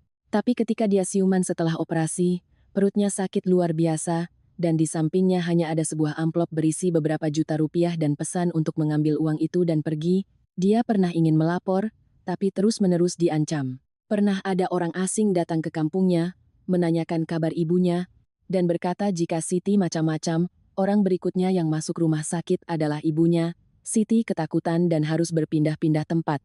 Baru setelah melihat kasusku viral, dia memberanikan diri meneleponku, tapi langsung ditangkap oleh orang-orangnya Karno. Beruntung, dari sinyal panggilan singkat itu, tim Rizky berhasil melacak lokasi rumah kosong dan menyelamatkannya tepat waktu. Siti juga mengaku, dia bukan satu-satunya, setidaknya ada 4 wanita lain yang ditipu dengan cara yang sama. Seorang buruh pabrik perantauan, seorang menantu yang dipaksa oleh keluarga suaminya, seorang asisten rumah tangga lain, dan 1 orang yang meninggal karena komplikasi pasca operasi. Ruangan menjadi hening, mendengar ceritanya, darahku terasa mendidih. Aku bukan lagi merasa takut, aku marah. Marah karena aku nyaris menjadi nama berikutnya dalam daftar itu. Rizky berdiri lama di dekat jendela, lalu berbalik dan berkata pada kami, "Karno masih buron. Kalau dia tidak tertangkap, semua yang di belakangnya akan terus menghilangkan jejak. Untuk mengakhirinya, kita harus memancingnya keluar untuk terakhir kalinya." Bima langsung mengerutkan kening. "Apa rencanamu?" Rizky menatapku, tatapannya begitu serius hingga membuatku merinding. "Untuk menyelesaikan masalah ini, Mbak Ayu harus menjadi umpan sekali lagi." Seluruh ruangan hening. Bima bangkit dari tempat tidur, suaranya serak tapi keras. "Tidak akan. Aku sudah nyaris kehilangan istriku sekali. Aku menatap suamiku, menatap Siti, lalu menatap tumpukan berkas para korban di meja. Jantungku berdebar karena takut, tapi di dalam ketakutan itu, ada sesuatu yang lain yang tumbuh. Jika aku mundur, akan ada berapa banyak lagi wanita yang dijadikan barang dagangan seperti aku dan Siti, dan kali ini, aku tahu aku tidak lagi berjuang hanya untuk diriku sendiri. Malam itu, setelah Rizky mengatakan aku harus menjadi umpan sekali lagi, Bima menentangnya habis-habisan. Dia masih terbaring di ranjang rumah sakit, bahu dan lengannya belum pulih. Tapi dia terus mencoba untuk duduk, suaranya serak karena marah. Tidak boleh. Kalian mau menangkap siapapun, tangkap saja, tapi jangan jadikan istriku taruhan. Aku berdiri di sampingnya, menatap wajahnya yang tirus, hatiku sakit seperti diremas. Aku juga takut. Takut sampai-sampai tanganku yang tersembunyi di saku baju terus gemetar, tapi memikirkan Siti, memikirkan wanita-wanita lain yang belum sempat bersuara sudah dijadikan donor sukarela. Aku tahu aku tidak bisa selamanya bersembunyi di belakang Bima. Aku menoleh pada Rizky, bertanya dengan suara pelan, jika saya melakukannya, apa Anda yakin bisa menangkap Karno? Rizky diam sejenak, lalu menjawab, tidak ada yang bisa menjamin 100%, tapi ini kesempatan terbaik. Dia sedang ingin membungkamu, itu artinya dia akan muncul sendiri. Bima menggenggam tanganku, cengkeramannya begitu kuat hingga terasa sakit. Jangan gila, Ayu. Aku tidak butuh kamu jadi pahlawan. Aku menatapnya, air mataku mengalir tapi suaraku anehnya terdengar tenang. Aku juga tidak mau jadi pahlawan, Mas. Aku hanya tidak mau hidup selamanya dengan perasaan bahwa aku selamat, sementara yang lain tidak. Rencana disusun malam itu juga. Aku akan berpura-pura takut, berpura-pura ingin berdamai agar Karno si bekas luka mau melepaskanku dan Siti. Rizky memberiku sebuah ponsel baru, khusus untuk berkomunikasi dengan nomor yang mengirim video. Aku mengetik setiap kata dengan jantung berdebar kencang. Aku mau bicara langsung. Belum 1 menit, layar menyala. Balasannya singkat, tahu diri juga, bagus. Bima melihat tulisan itu, wajahnya pucat pasi. Dia ingin merebut ponsel itu dan membantingnya, tapi ku tahan. Karno mengajakku bertemu besok malam di sebuah gudang tua di tepi sungai, di dekat pelabuhan yang sudah tidak terpakai. Dia berpesan agar aku datang sendiri, tidak melapor polisi, dan tidak membawa Bima. Jika tidak, Siti akan menjadi mayat tanpa nama. Aku membacanya dengan kaki dan tangan yang dingin. Rizky segera memerintahkan timnya untuk menyurvei lokasi dan menempatkan personel di lingkaran luar. Tapi dia terus mengingatkanku, tugasmu adalah mengulur waktu, buat mereka bicara sebanyak mungkin. Jangan memprovokasi mereka terlalu cepat. Sebelum berangkat, seorang polwan memasang alat perekam super kecil di balik bajuku. Rizky menatapku dengan sangat serius. Jika mereka menemukan alat itu, nyawamu dalam bahaya. Jadi semua reaksimu harus alami. Aku mengangguk, meskipun tenggorokanku kering kerontang. Bima berdiri di luar pintu, bahunya masih diperban, matanya merah. Saat aku mendekat, dia memelukku sangat erat. Suaranya seperti mau pecah. Janji sama aku, kalau ada bahaya, lari. Aku tersenyum getir. Aku belum menagih Mas masakin soto untuk menebus hari-hari aku tidak bisa tidur. Aku belum akan kemana-mana. Mobil yang membawaku berhenti tak jauh dari gudang. Aku turun dan berjalan sendirian menyusuri jalan tanah yang gelap. Angin dari sungai berhembus dingin. Bau lumpur, oli bekas, dan sampah basah membuatku mual. Gudang itu tersembunyi di balik semak belukar yang tinggi. Atap sengnya berkarat, pintu besinya sedikit terbuka. Dari dalam, cahaya lampu kuning remang-remang memancar, diiringi suara tawa serak beberapa pria. Aku melangkah masuk. Karno si bekas luka duduk di tengah gudang, kakinya di atas sebuah peti kayu, mulutnya mengapit sebatang rokok. Di sekelilingnya ada 4 atau 5 anak buahnya. Ada yang memegang tongkat, ada yang bersandar di motor, tatapan mereka seperti predator melihat mangsa. Karno mengembuskan asap, menyeringai. Nyali besar juga. Kukira kau hanya bisa sembunyi di belakang polisi. Aku berusaha menjaga suaraku agar terdengar sedikit gemetar. Saya hanya ingin hidup tenang. Lepaskan saya tidak akan bicara apa-apa lagi. Belum sempat dia menjawab, sebuah suara wanita terdengar dari sudut gelap. Sudah terlambat. Aku menoleh kaget. Ibu mertuaku. Ibu Ratna sedang duduk di sebuah kursi plastik tua, mengenakan selendang yang menutupi separuh wajahnya. Di bawah lampu kuning, wajahnya tirus tapi matanya tetap tajam. Aku terpaku. Ibu, beliau tertawa kering. Jangan panggil aku ibu. Kalau dari awal kau penurut, tidak akan jadi begini. Aku menelan ludah, mencoba memancingnya bicara seperti yang diarahkan Rizky. Kenapa ibu melakukan ini padaku? Apa salahku? Ibu Ratna berdiri, menunjuk wajahku. Salahmu adalah menjadi menantu di keluarga ini tapi tidak mau berkorban. Salahmu adalah kau berharga tapi merasa dirimu mulia. Aku butuh uang, mengerti?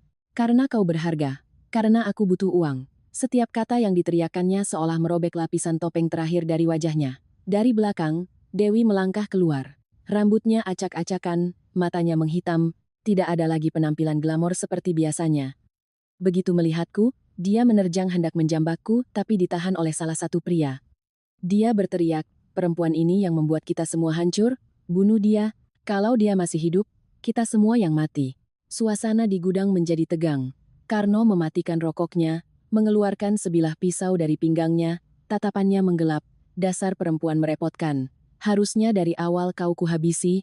Dia menerjang ke arahku begitu cepat hingga aku tidak sempat mundur. Aku hanya mendengar desing angin di telingaku, lalu sebuah bayangan melesat dari pintu samping dan berdiri melindungiku. Bima. Entah bagaimana dia bisa lolos dari penjagaan Rizky, tapi dia muncul tepat saat bilah pisau itu turun. Darah menyiprat ke bajuku. Pisau itu menebas bahunya, meninggalkan luka panjang. Bima mengertakkan gigi, mendorongku ke belakang. Berdiri di belakangku, aku menjerit, memeluknya. Tanganku basah oleh darah hangatnya, tubuhku lemas. Karno hendak menyerang lagi, ketika dari luar tiba-tiba terdengar suara sirine yang memekakkan telinga. Pintu gudang didobrak, puluhan polisi bersenjata lengkap menyerbu dari berbagai arah. Semuanya jatuhkan senjata. Anak buah Karno panik, berlarian. Sebuah lampu di langit-langit pecah. Percikannya jatuh ke lantai semen. Karno tidak mau menyerah. Dia menarik sebuah pistol dari balik peti, menembak ke atas sekali. Suara ledakan mengguncang gudang. Aku memeluk Bima, tiarap di lantai. Telingaku berdengung oleh suara tembakan, teriakan, dan suara walkie-talkie. Belum sampai beberapa menit, Karno berhasil dilumpuhkan, pistolnya terlempar jauh, kedua tangannya dipelintir ke belakang. Dewi menjerit histeris, sementara ibu mertuaku terduduk di lantai, wajahnya pucat seperti kertas. Saat diborgol, Ibu Ratna masih sempat menoleh ke arahku, tatapannya penuh kebencian. Beliau berteriak, gara-gara kau. Gara-gara kau keluarga ini hancur. Aku sedang menopang Bima, seluruh tubuhku gemetar karena darahnya membasahi bajuku. Tapi kali ini, aku tidak lagi menunduk. Aku menatap lurus ke arah wanita yang pernah ingin menjual nyawaku, yang mengatasnamakan keluarga untuk mendorongku ke jurang kematian. Lalu aku berkata dengan jelas, bukan, keserakahan ibulah yang menghancurkan keluarga ini. Setelah penangkapan di gudang tua itu, aku mengira mimpi buruk ini akhirnya benar-benar berakhir.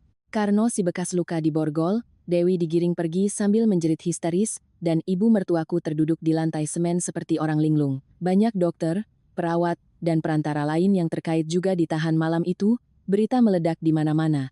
Televisi, portal berita online, dan media sosial tak henti-hentinya membahas sindikat jual beli organ yang berkedok donasi sukarela.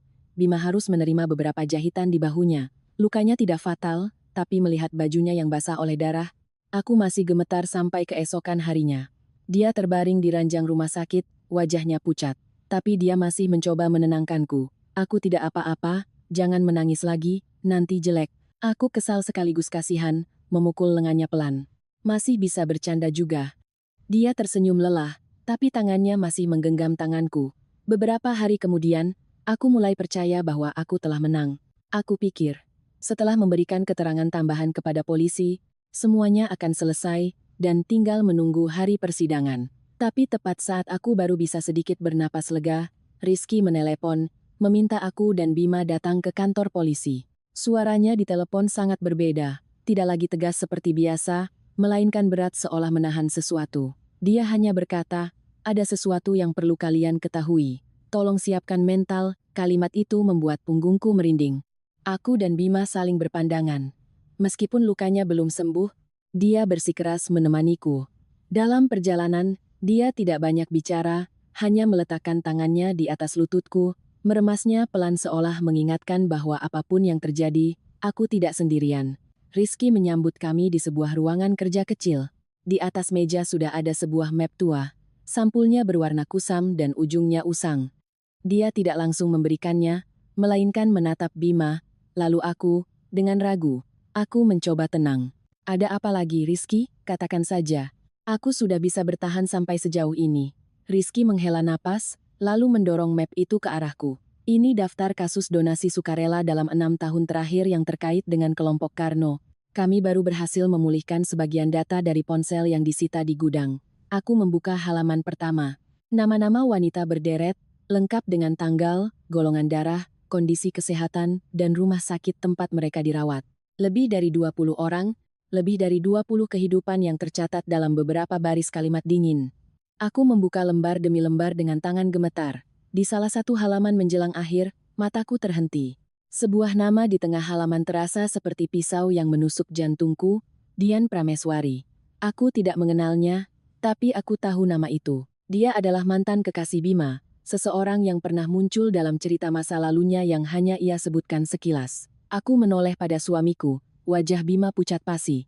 Dia merebut map itu, menatap nama itu seolah tidak percaya. Rizky berkata pelan, Dian Prameswari dilaporkan hilang 5 tahun yang lalu. Keluarganya melapor, tapi kemudian ada yang mengirim pesan bahwa dia pergi bekerja ke luar negeri dan tidak mau dihubungi. Kasusnya perlahan tenggelam. Bima menggeleng, suaranya parau. Tidak mungkin. Dulu Dian pernah tinggal sementara di rumahku sebelum kami putus. Dia sempat bertengkar dengan ibuku, lalu pergi. Kukira dia marah dan tidak mau menemuiku lagi. Mendengar itu, sebuah ingatan melintas di kepalaku. Pernah suatu kali saat makan malam, ibu mertuaku yang sedikit mabuk berkata dengan nada bercanda, anak perempuan yang tidak penurut, ya begitulah akhirnya. Dulu kukira beliau sedang membicarakan Siti atau gadis lain. Sekarang, setiap kata itu terasa seperti kait besi yang menarik kulitku. Bima tiba-tiba berdiri, memukul dinding dengan keras. Buk, aku terkejut. Darah merembes dari buku-buku jarinya, tapi dia seakan tidak merasa sakit. Dia menggeram, ini salahku. Dulu aku tidak mencari tahu sampai tuntas. Aku percaya dia benar-benar pergi. Aku segera menarik tangannya. Air mataku mengalir. Bukan salahmu, Mas. Yang salah adalah mereka. Tapi aku tahu, ada penyesalan yang tak bisa diredakan hanya dengan kata-kata. Rizky membuka catatan investigasi. Dian Prameswari pernah dipaksa menandatangani surat bantuan medis sukarela. Setelah operasi, dia mengalami infeksi parah. Alih-alih dibawa ke rumah sakit yang layak, mereka membawanya ke sebuah klinik ilegal untuk menutupi jejak. Dia tidak selamat. Mereka kemudian memalsukan dokumen seolah dia meninggal karena kecelakaan lalu lintas. Keluarganya digiring untuk percaya bahwa putri mereka pergi karena masalah asmara. Aku mendengarnya dengan tubuh yang membeku. Ternyata jika waktu itu aku tidak melawan, jika Bima tidak diam-diam mengumpulkan bukti, aku bisa saja menjadi nama lain di dalam map ini. Seorang Dian kedua, seorang Siti kedua, seorang wanita yang menghilang tanpa suara. Kukira guncangan itu adalah yang terakhir. Tapi Rizky meletakkan tangannya di atas sebuah amplop berisi foto. Suaranya semakin rendah. Ada satu orang lagi yang belum tertangkap. Dan dari data yang berhasil kami pulihkan, dialah dalang sebenarnya. Bima mengangkat kepala, matanya merah. Siapa? Rizky tidak langsung menjawab. Dia mengeluarkan sebuah foto dari amplop dan meletakkannya di hadapan kami. Dalam foto itu, Karno si bekas luka sedang berjabat tangan dengan seorang pria berjas abu-abu, penampilannya elegan, rambutnya disisir rapi. Wajahnya begitu familiar hingga aku langsung merasa jantungku jatuh. Aku pernah bertemu dengannya di koridor rumah sakit. Pernah mendengar ibu mertuaku memanggilnya dengan hormat, dokter besar, pernah melihatnya berjabat tangan dengan Bima dan berkata dengan nada bijaksana, keluarga tenang saja, kami akan melakukan yang terbaik. Aku menatap foto itu, tenggorokanku kering. Pria itu adalah direktur rumah sakit tempat Mas Seno pernah dirawat. Dan jika ucapan Rizky benar, maka pria berjas putih penyelamat itu adalah tangan yang sebenarnya di balik semua ini. Rizky menatap foto itu sejenak, lalu menyebutkan nama pria itu dengan jelas. Namanya Dr. Hartono, direktur rumah sakit. Di depan publik, dia adalah dokter terkenal, sering muncul di acara amal, dan aktif mengkampanyekan donasi organ. Tapi di belakang layar, dialah yang mengendalikan sindikat ini. Aku mendengarnya dan seluruh tubuhku terasa dingin. Seseorang yang mengenakan jas putih, berdiri di atas podium berbicara tentang menyelamatkan nyawa, ternyata bisa mengubah nyawa orang lain menjadi barang dagangan. Rizky melanjutkan, Dr. Hartono tidak pernah turun tangan langsung. Dia membiarkan Karno mencari sumber, membiarkan para perantara mendekati keluarga-keluarga yang terdesak, lalu menggunakan dokter-dokter bawahannya untuk merekayasa dokumen. Catatan medis diubah, tanda tangan dilegalkan, pendonor dijadikan sukarela, dan penerima dicatat sebagai kerabat, semuanya terlihat bersih. Hanya ketika aliran dana ditelusuri, barulah bau busuknya tercium. Aku bertanya dengan suara serak, Jadi ibu mertuaku hanya pion? Rizky mengangguk, tapi tatapannya tetap dingin. Beliau serakah, kejam, dan secara langsung membahayakan nyawamu. Tapi Dokter Hartono lah sang pemburu. Dia tahu persis siapa yang harus dipilih. Menantu yang tertekan, asisten rumah tangga miskin, wanita tanpa pelindung, keluarga yang terlilit utang. Orang-orang seperti itu, jika menghilang atau mengalami komplikasi, masyarakat biasanya hanya akan mendengar sebentar lalu lupa. Aku duduk terdiam. Semakin aku mendengar, semakin aku merasa kejahatan mereka bukanlah sesuatu yang spontan, melainkan direncanakan dengan pengetahuan, uang, dan kekuasaan. Seorang ibu mertua yang serakah sudah menakutkan. Tapi seorang dokter yang menggunakan seluruh sistem rumah sakit, dokumen, dan reputasinya untuk menutupi kejahatan, 100 kali lebih menakutkan. Bima menggenggam tanganku sangat erat, tapi tangannya terasa sedingin tanganku. 3 hari sebelum sidang pertama, Siti tiba-tiba menghilang. Pagi itu, Rizky masih mengantarkannya ke rumah aman. Sore harinya, saat petugas mencoba menghubunginya, tidak ada jawaban. Rekaman CCTV di koridor pada jam-jam itu mengalami gangguan selama 4 menit. Saat pintu didobrak, di dalam kamar hanya ada selendang Siti yang jatuh di lantai dan segelas air yang belum habis di atas meja. Mendengar kabar itu, aku lemas. Siti adalah saksi kunci yang paling penting. Kehilangannya tepat sebelum persidangan tidak mungkin kebetulan. Malam itu, aku menerima sebuah pesan singkat dari nomor tak dikenal. Hanya satu baris. Kau saksi berikutnya. Bersama pesan itu, ada sebuah foto pintu apartemen tempat kami tinggal. Foto itu diambil malam hari, dari sudut yang sangat dekat. Aku bahkan bisa melihat sandal yang kutinggalkan di luar pintu. Aku menatap layar ponsel, jantungku serasa berhenti berdetak. Artinya, meskipun kami sudah berpindah tempat dan ada yang menjaga, masih ada yang tahu di mana aku berada. Sejak hari itu, Bima nyaris gila karena cemas. Dia tidak tidur, tidak makan.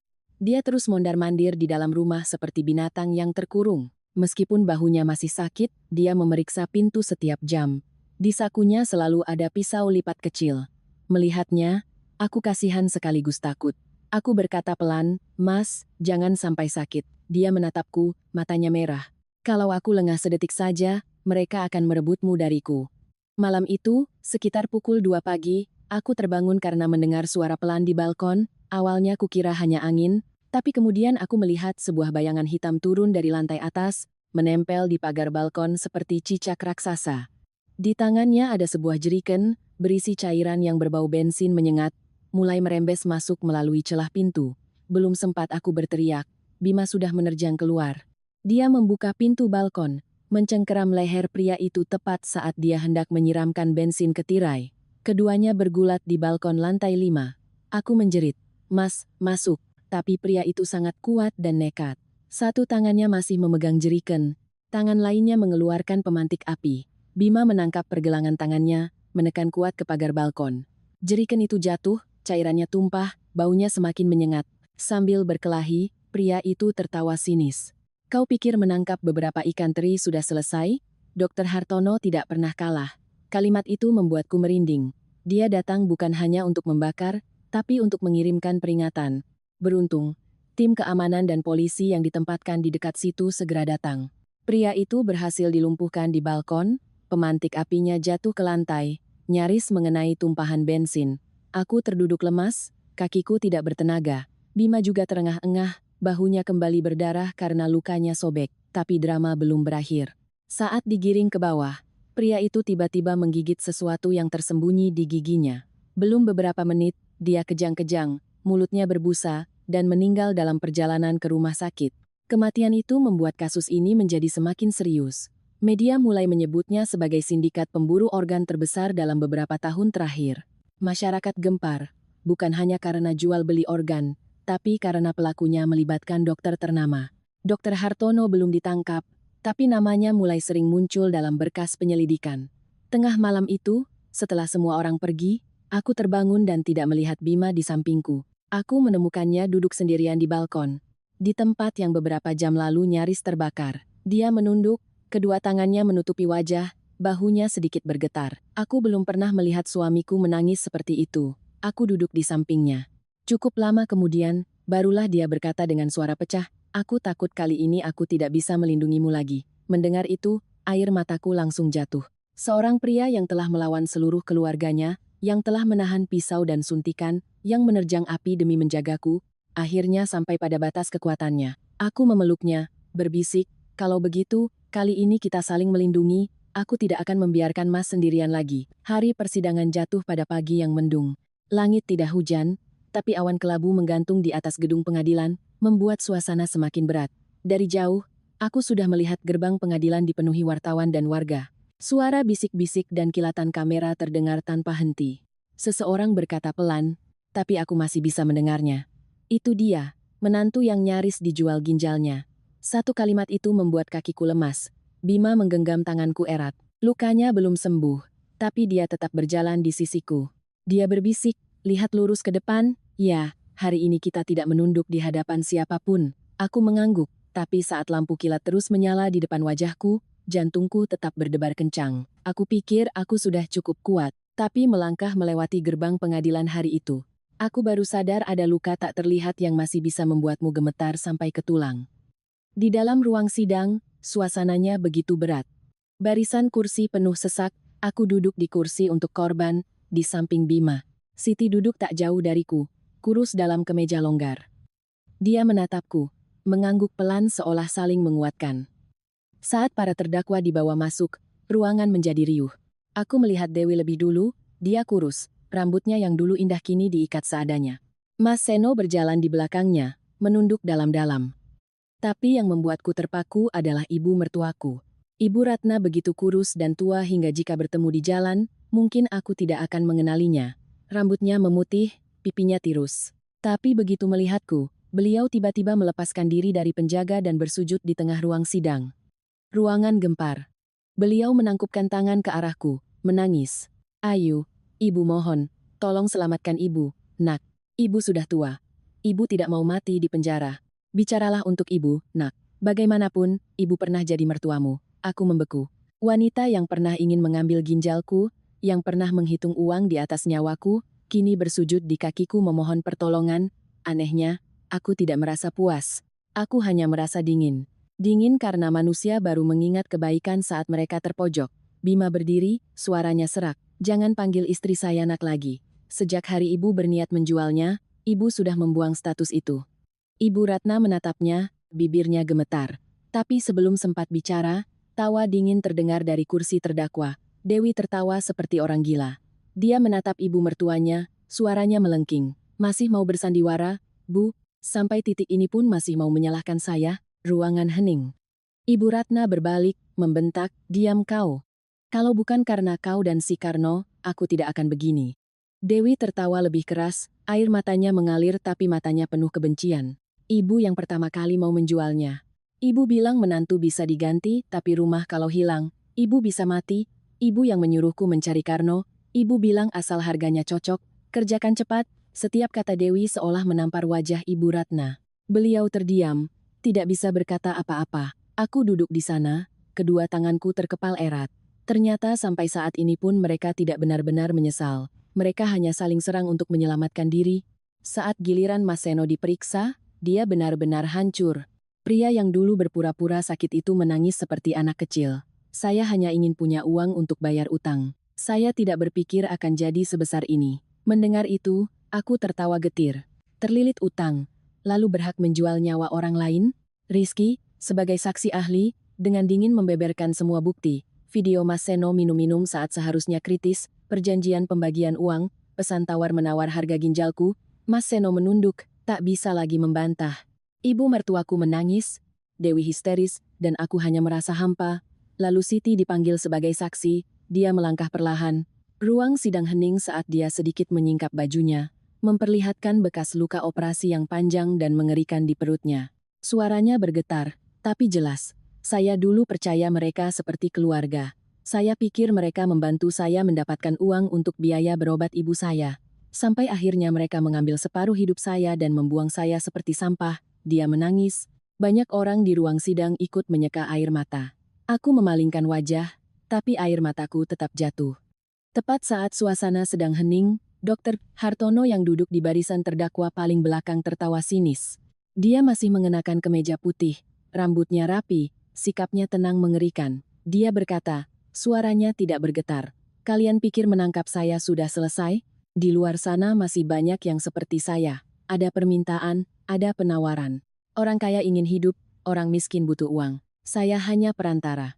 Kalimat itu menyulut kemarahan. Tiba-tiba, seorang wanita parubaya dari kursi pengunjung berlari ke depan. Dia memegang sepatunya, menangis sambil memukulkannya ke wajah Dokter Hartono sebelum petugas sempat menahannya. Suara jeritannya merobek keheningan. "Setan. Putri saya mati karena kamu." Dokter Hartono ditarik mundur, pipinya berdarah, tapi untuk pertama kalinya raut wajahnya berubah. Aku duduk terpaku di tengah kekacauan. Ternyata penderitaanku hanyalah sepotong kecil dari lubang hitam kejahatan yang mereka ciptakan. Dan persidangan hari itu bukan hanya untuk mereka yang ingin mengambil ginjalku, tapi juga membuka tangisan banyak keluarga yang telah kehilangan anak, ibu dan kerabat mereka dalam diam. Persidangan tidak berakhir dalam satu hari. Sidang berjalan berlarut-larut, setiap sesinya membuka lapisan kejahatan baru yang membuat bulu kuduk merinding. Setelah kesaksian Siti, rangkaian korban dan keluarga korban lainnya mulai berani angkat bicara. Ada yang telah diam bertahun-tahun karena takut diancam. Ada yang selama ini mengira anak mereka benar-benar kabur dari rumah. Ada yang datang ke pengadilan membawa foto almarhum, meletakkannya di dada seolah ingin yang telah tiada ikut mendengar hari di mana keadilan ditegakkan. Seorang ibu tua berambut putih dipapah ke kursi saksi.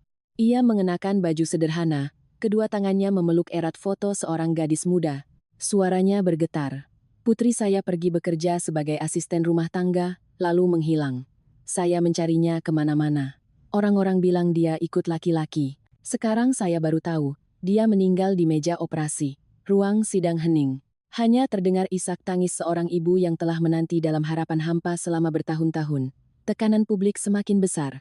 Bukti-bukti baru dari ponsel Karno, rekening perantara, dan kesaksian staf medis membuat Dr. Hartono tak berkutik. Dia didakwa dengan berbagai pasal berlapis, mengorganisir perdagangan organ, pemalsuan dokumen medis, pencucian uang, dan keterlibatan langsung dalam kematian pasien yang direkayasa menjadi kecelakaan.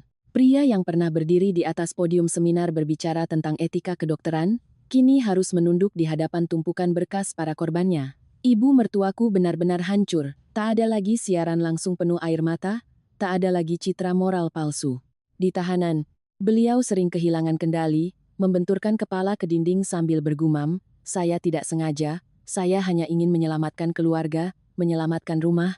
Tapi seorang sipir penjara mengatakan sesuatu yang kelak membuat Bima terdiam. Ibu menyelamatkan keluarga dengan menjual nyawa orang lain. Itu bukan kasih sayang, itu kejahatan. Nasib Dewi lebih tragis. Keluarga besarnya memutuskan hubungan, tak ada satupun yang menjenguknya setelah tahu keterlibatannya. Pukulan terberat datang dari putranya sendiri. Anak itu masih terlalu kecil untuk mengerti, tapi cukup besar untuk mendengar bisik-bisik kejam dari orang dewasa. Suatu kali saat jam besuk, anak itu berdiri di balik kaca, air matanya berlinang, bertanya dengan suara polos, "Ibu, kenapa orang-orang bilang ibu jual orang? Apa ibu jual Tante Ayu?" Mendengar itu, Dewi menjerit lalu pingsan di tempat. Mungkin saat itulah ia sadar, kejahatan tidak hanya menyeret pelakunya ke neraka, tapi juga meninggalkan noda abadi pada anak yang dilahirkannya. Mas Seno juga tidak lebih baik. Para penagih utang yang dulu segan, kini serempak menggugatnya. Semua kebohongannya terbongkar. Teman-teman minumnya menghilang, tak ada satupun yang datang menjenguk. Pada hari putusan, ruang sidang penuh sesak. Dr. Hartono dihukum dengan vonis maksimal. Saat mendengar putusan, wajahnya yang tenang akhirnya berubah. Dia menggebrak meja, berteriak, "Saya menyelamatkan banyak orang kaya. Berkat saya, banyak orang bisa hidup." Seseorang dari keluarga korban balas berteriak, "Anda menyelamatkan orang kaya dengan nyawa orang miskin. Anda ini dokter atau jagal?" Ibu mertuaku divonis hukuman penjara bertahun-tahun sebagai pelaku yang aktif terlibat. Saat mendengar vonis, beliau limbung, tangannya mencengkeram kursi, memanggil nama Bima. Saat digiring keluar, beliau menatap suamiku, matanya merah. "Bima, apa kau benar-benar mau melihat ibumu mati di penjara?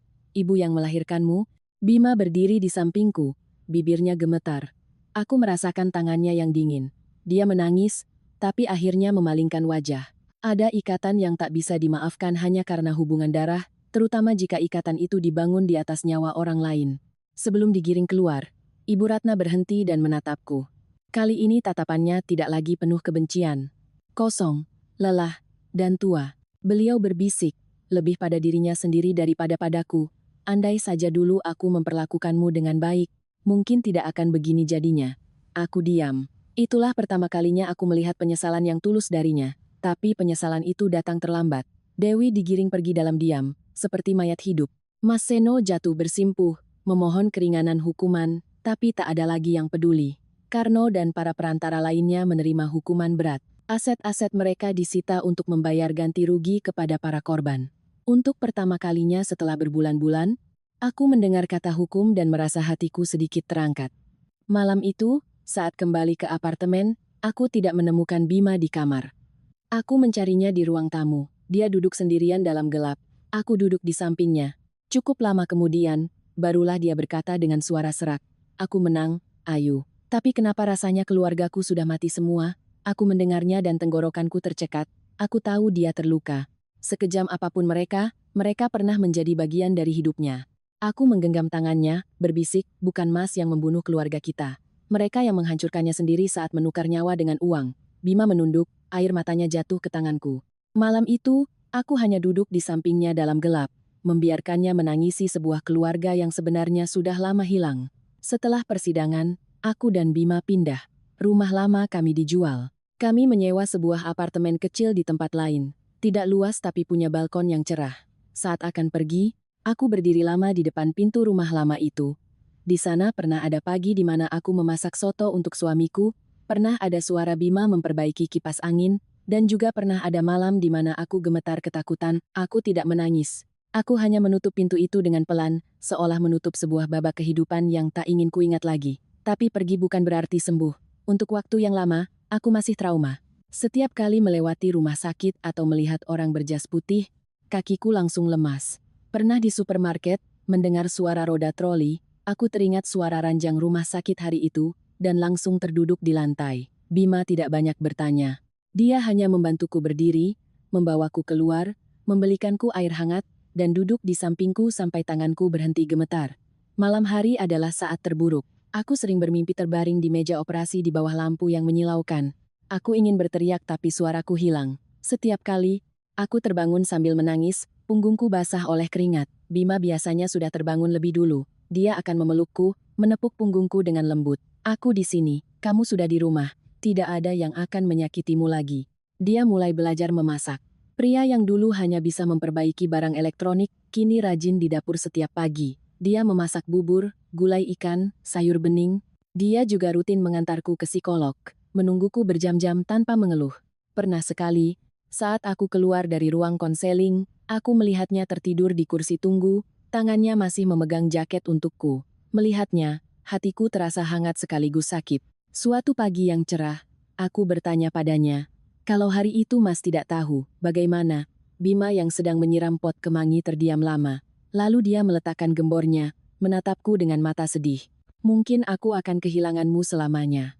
Satu kalimat itu membuat hatiku nyeri. Aku melangkah maju dan memeluknya. Untuk pertama kalinya setelah sekian lama, aku menangis bukan karena takut, tapi karena aku tahu aku masih di sini. Siti kemudian mendapat bantuan pemulihan kesehatan. Dia tidak pulih dengan cepat, tapi dia lebih kuat dari yang kuduga. Setelah kondisinya membaik, dia mulai aktif membantu Rizky mendampingi korban-korban lain untuk bersuara. Saat bertemu denganku lagi, dia tersenyum tipis. Dulu aku pikir hidupku sudah selesai, Mbak.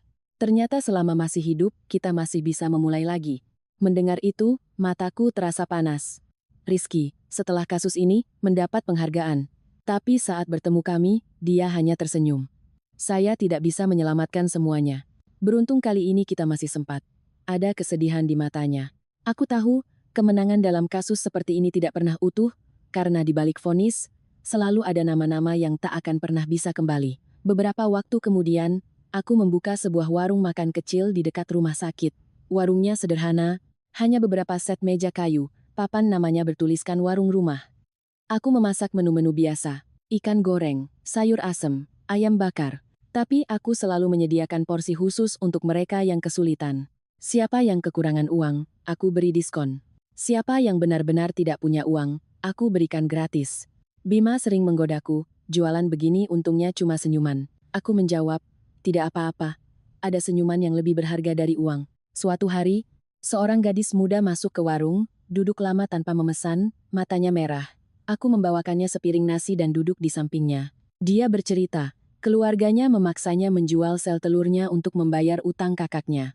Mendengar itu, tanganku terhenti. Aku menggenggam tangannya, tidak menasihati panjang lebar, hanya berkata pelan, "Jangan biarkan siapapun menjadikan tubuhmu barang dagangan." Bahkan keluarga sekalipun tidak punya hak, gadis itu menangis. Aku membiarkannya, karena ada air mata yang perlu tumpah sebelum seseorang bisa berdiri lagi. Bima berdiri di kejauhan, menatapku dengan senyum lembut. Untuk pertama kalinya setelah berbulan-bulan berlari melawan dan ketakutan, aku merasa hatiku ringan.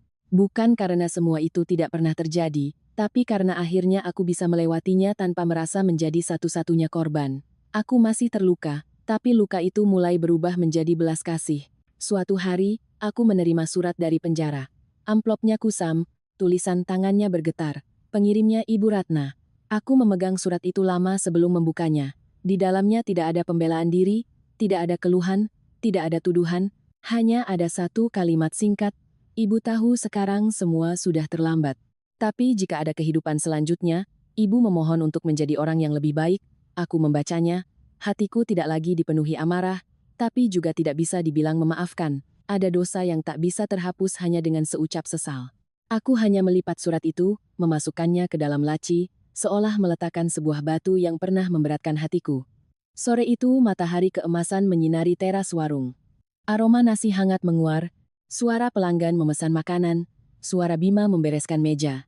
Dia mendekat, meletakkan tangannya di bahuku, dan berbisik, "Semua sudah berlalu, sayang." Aku menatap hamparan cahaya di hadapanku, di mana beberapa daun kemangi bergoyang ditiup angin. Aku menyandarkan kepalaku di bahu suamiku, merasakan hatiku tenang sedikit demi sedikit. Aku tahu, tak ada yang bisa kembali untuk menghapus hari-hari kelam. Tapi selama masih hidup, masih dicintai, dan masih bisa menentukan nasib tubuh dan hidupku sendiri, harapan itu masih ada.